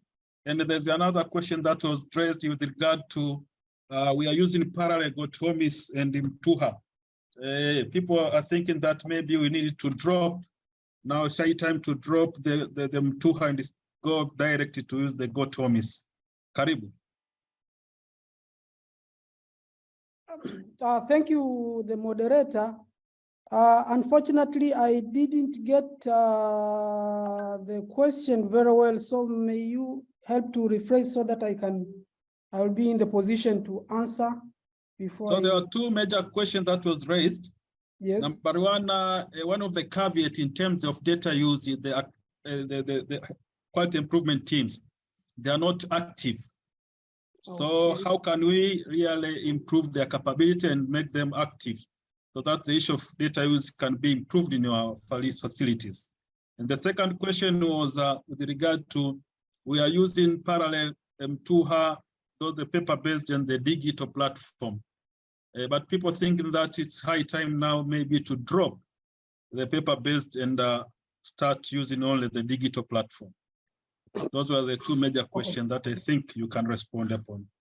Okay, thank you very much. Starting with the first questions, the importance of quality improvement teams to improve the services and quality. It is true, there are some, I think some of the quality improvement teams in our facilities are not active.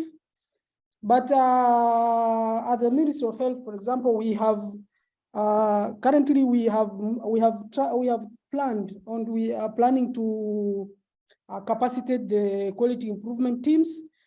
We have a quality improvement training package which can capacitate the quality improvement teams to perform their duties. And there are a lot of issues, even issue of data analysis is part and parcel of training for these quality improvement teams. So I think as a teams, I concluded by saying that we need to have capacity, and in my conclusion, I concluded that we need to identify all the capacity, as a CHMT or HMTs at the facilities. We need to identify where is the gap. Then as a quality, and that identification of that gap is the issue of quality, is the role of quality improvement teams. So it is important for these teams, we need to capacitate as councils or as facilities, but as a nation, we also have some strategies. So we need to work together to make sure that these quality improvement teams are active and they are working.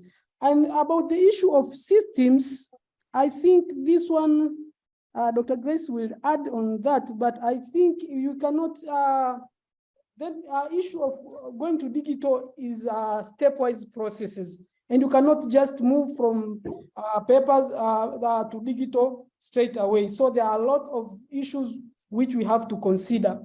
For example, and the other issue, we have to make sure that we have AMR, which is Gotomis.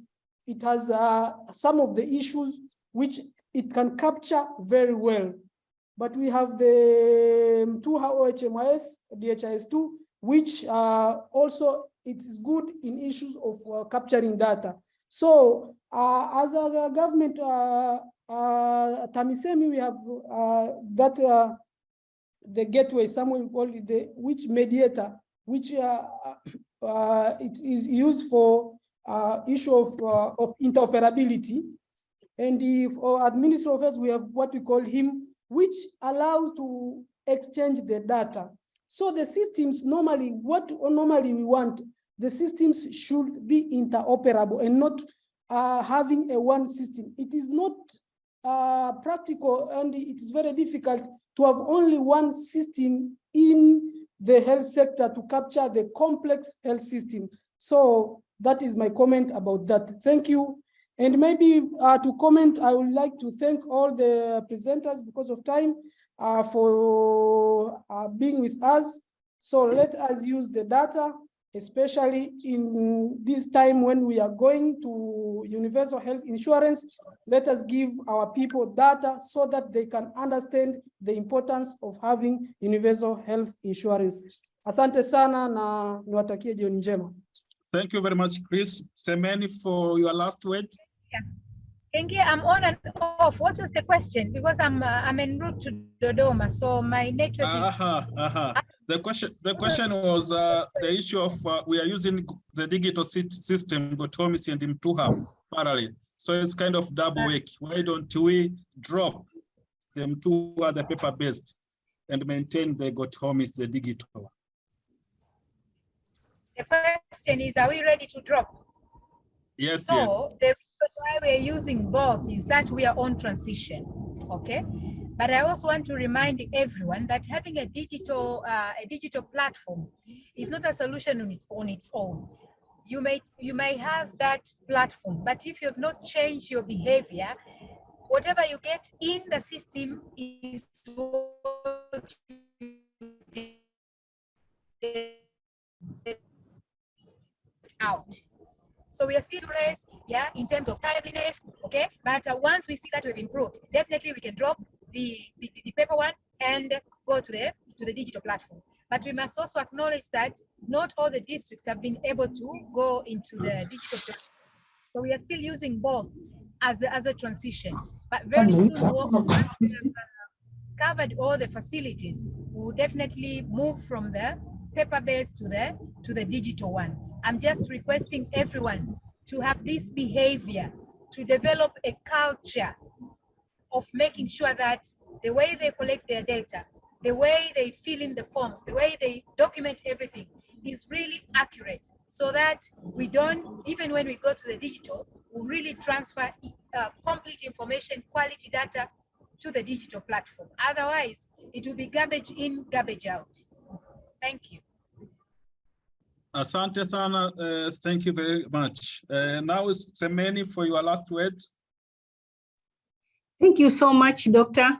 The only thing I can say that I thank you all the participants in this group, but also my last word is all CHMTs, HMTs, and health facilities to use, to have the ownership of data. Without ownership, we cannot do anything. You can have the quality improvement team, you can have other teams, but if you don't own the data, see that the data is key to everything, will go nowhere. So I argue all the councils and the health facilities to have this tendency of owning data and see data is everything before doing anything in decision making. Now we are in the planning period.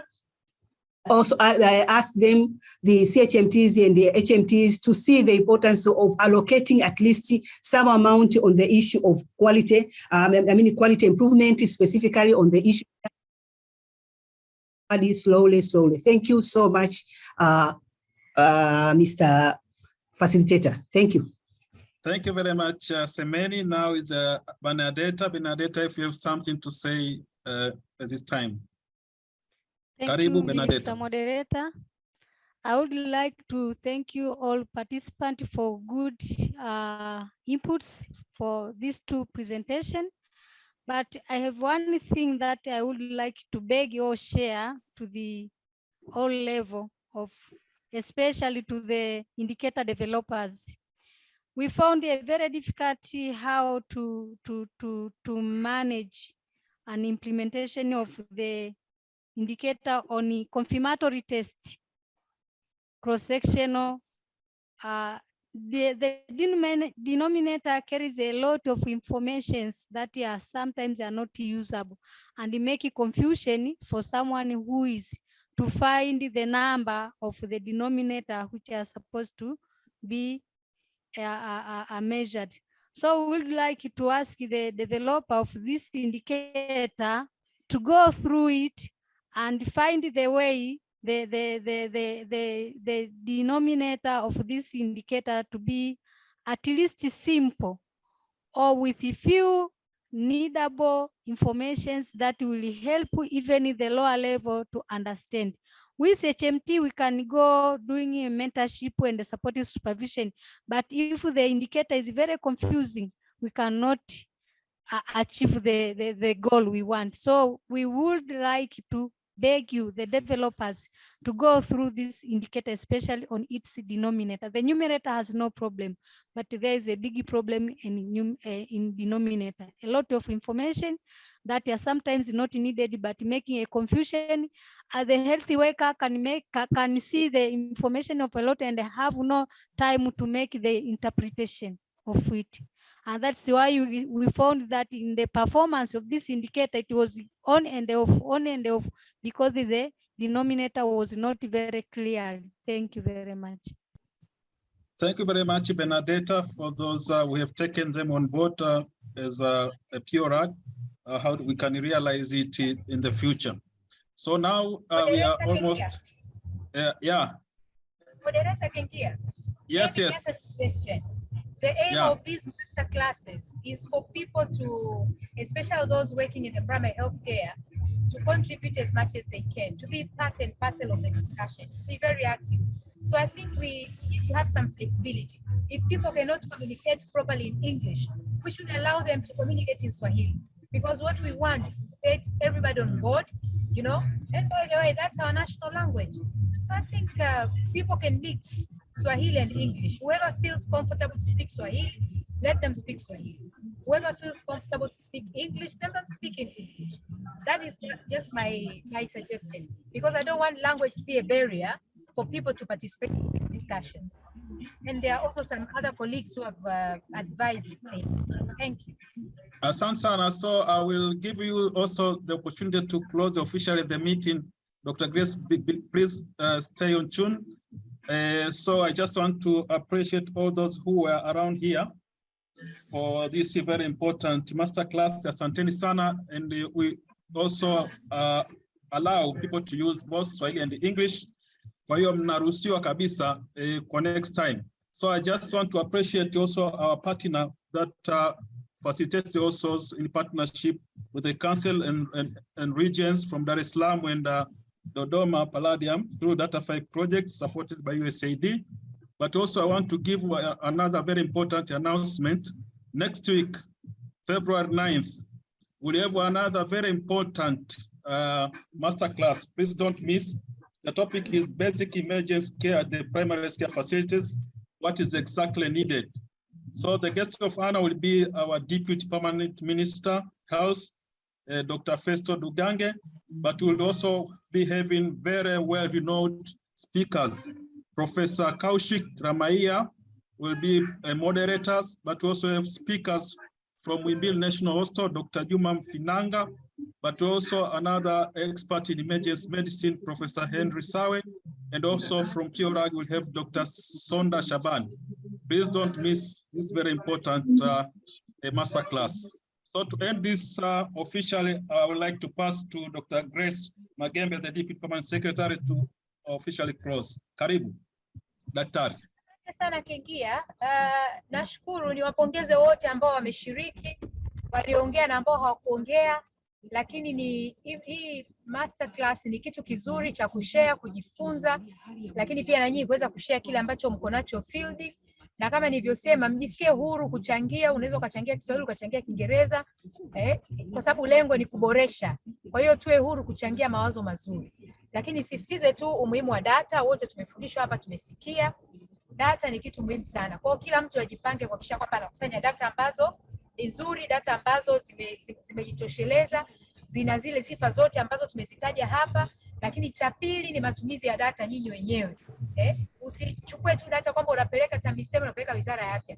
Wewe mwenyewe zitumie kufanya mabadiliko, kufanya improvement hapo ulipo. Na tunaposema data, leo wameshare mifano data ni data kwenye CNS, kwenye mahali pengine popote.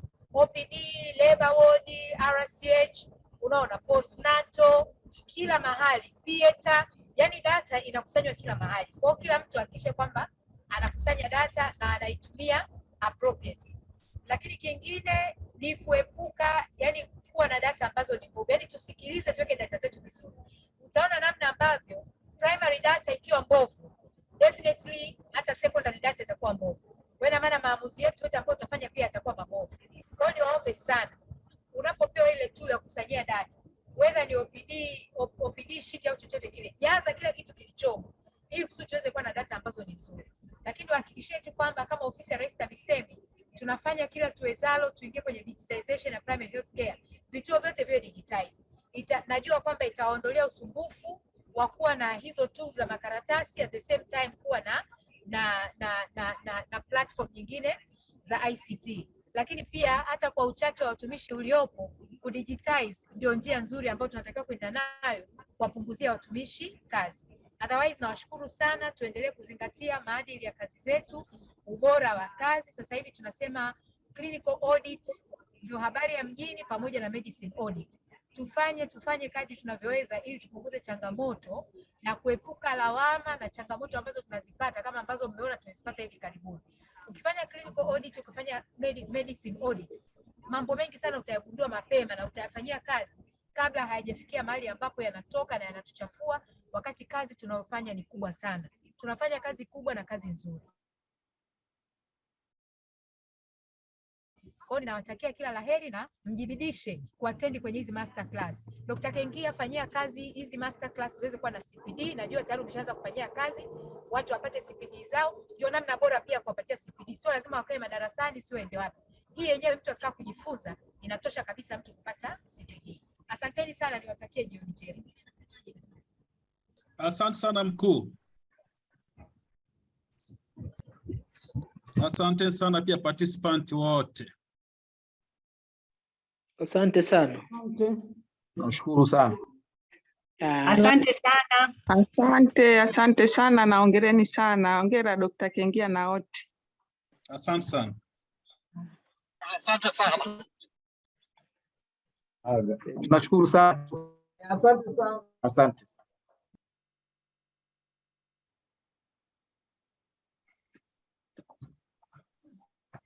Asante sana.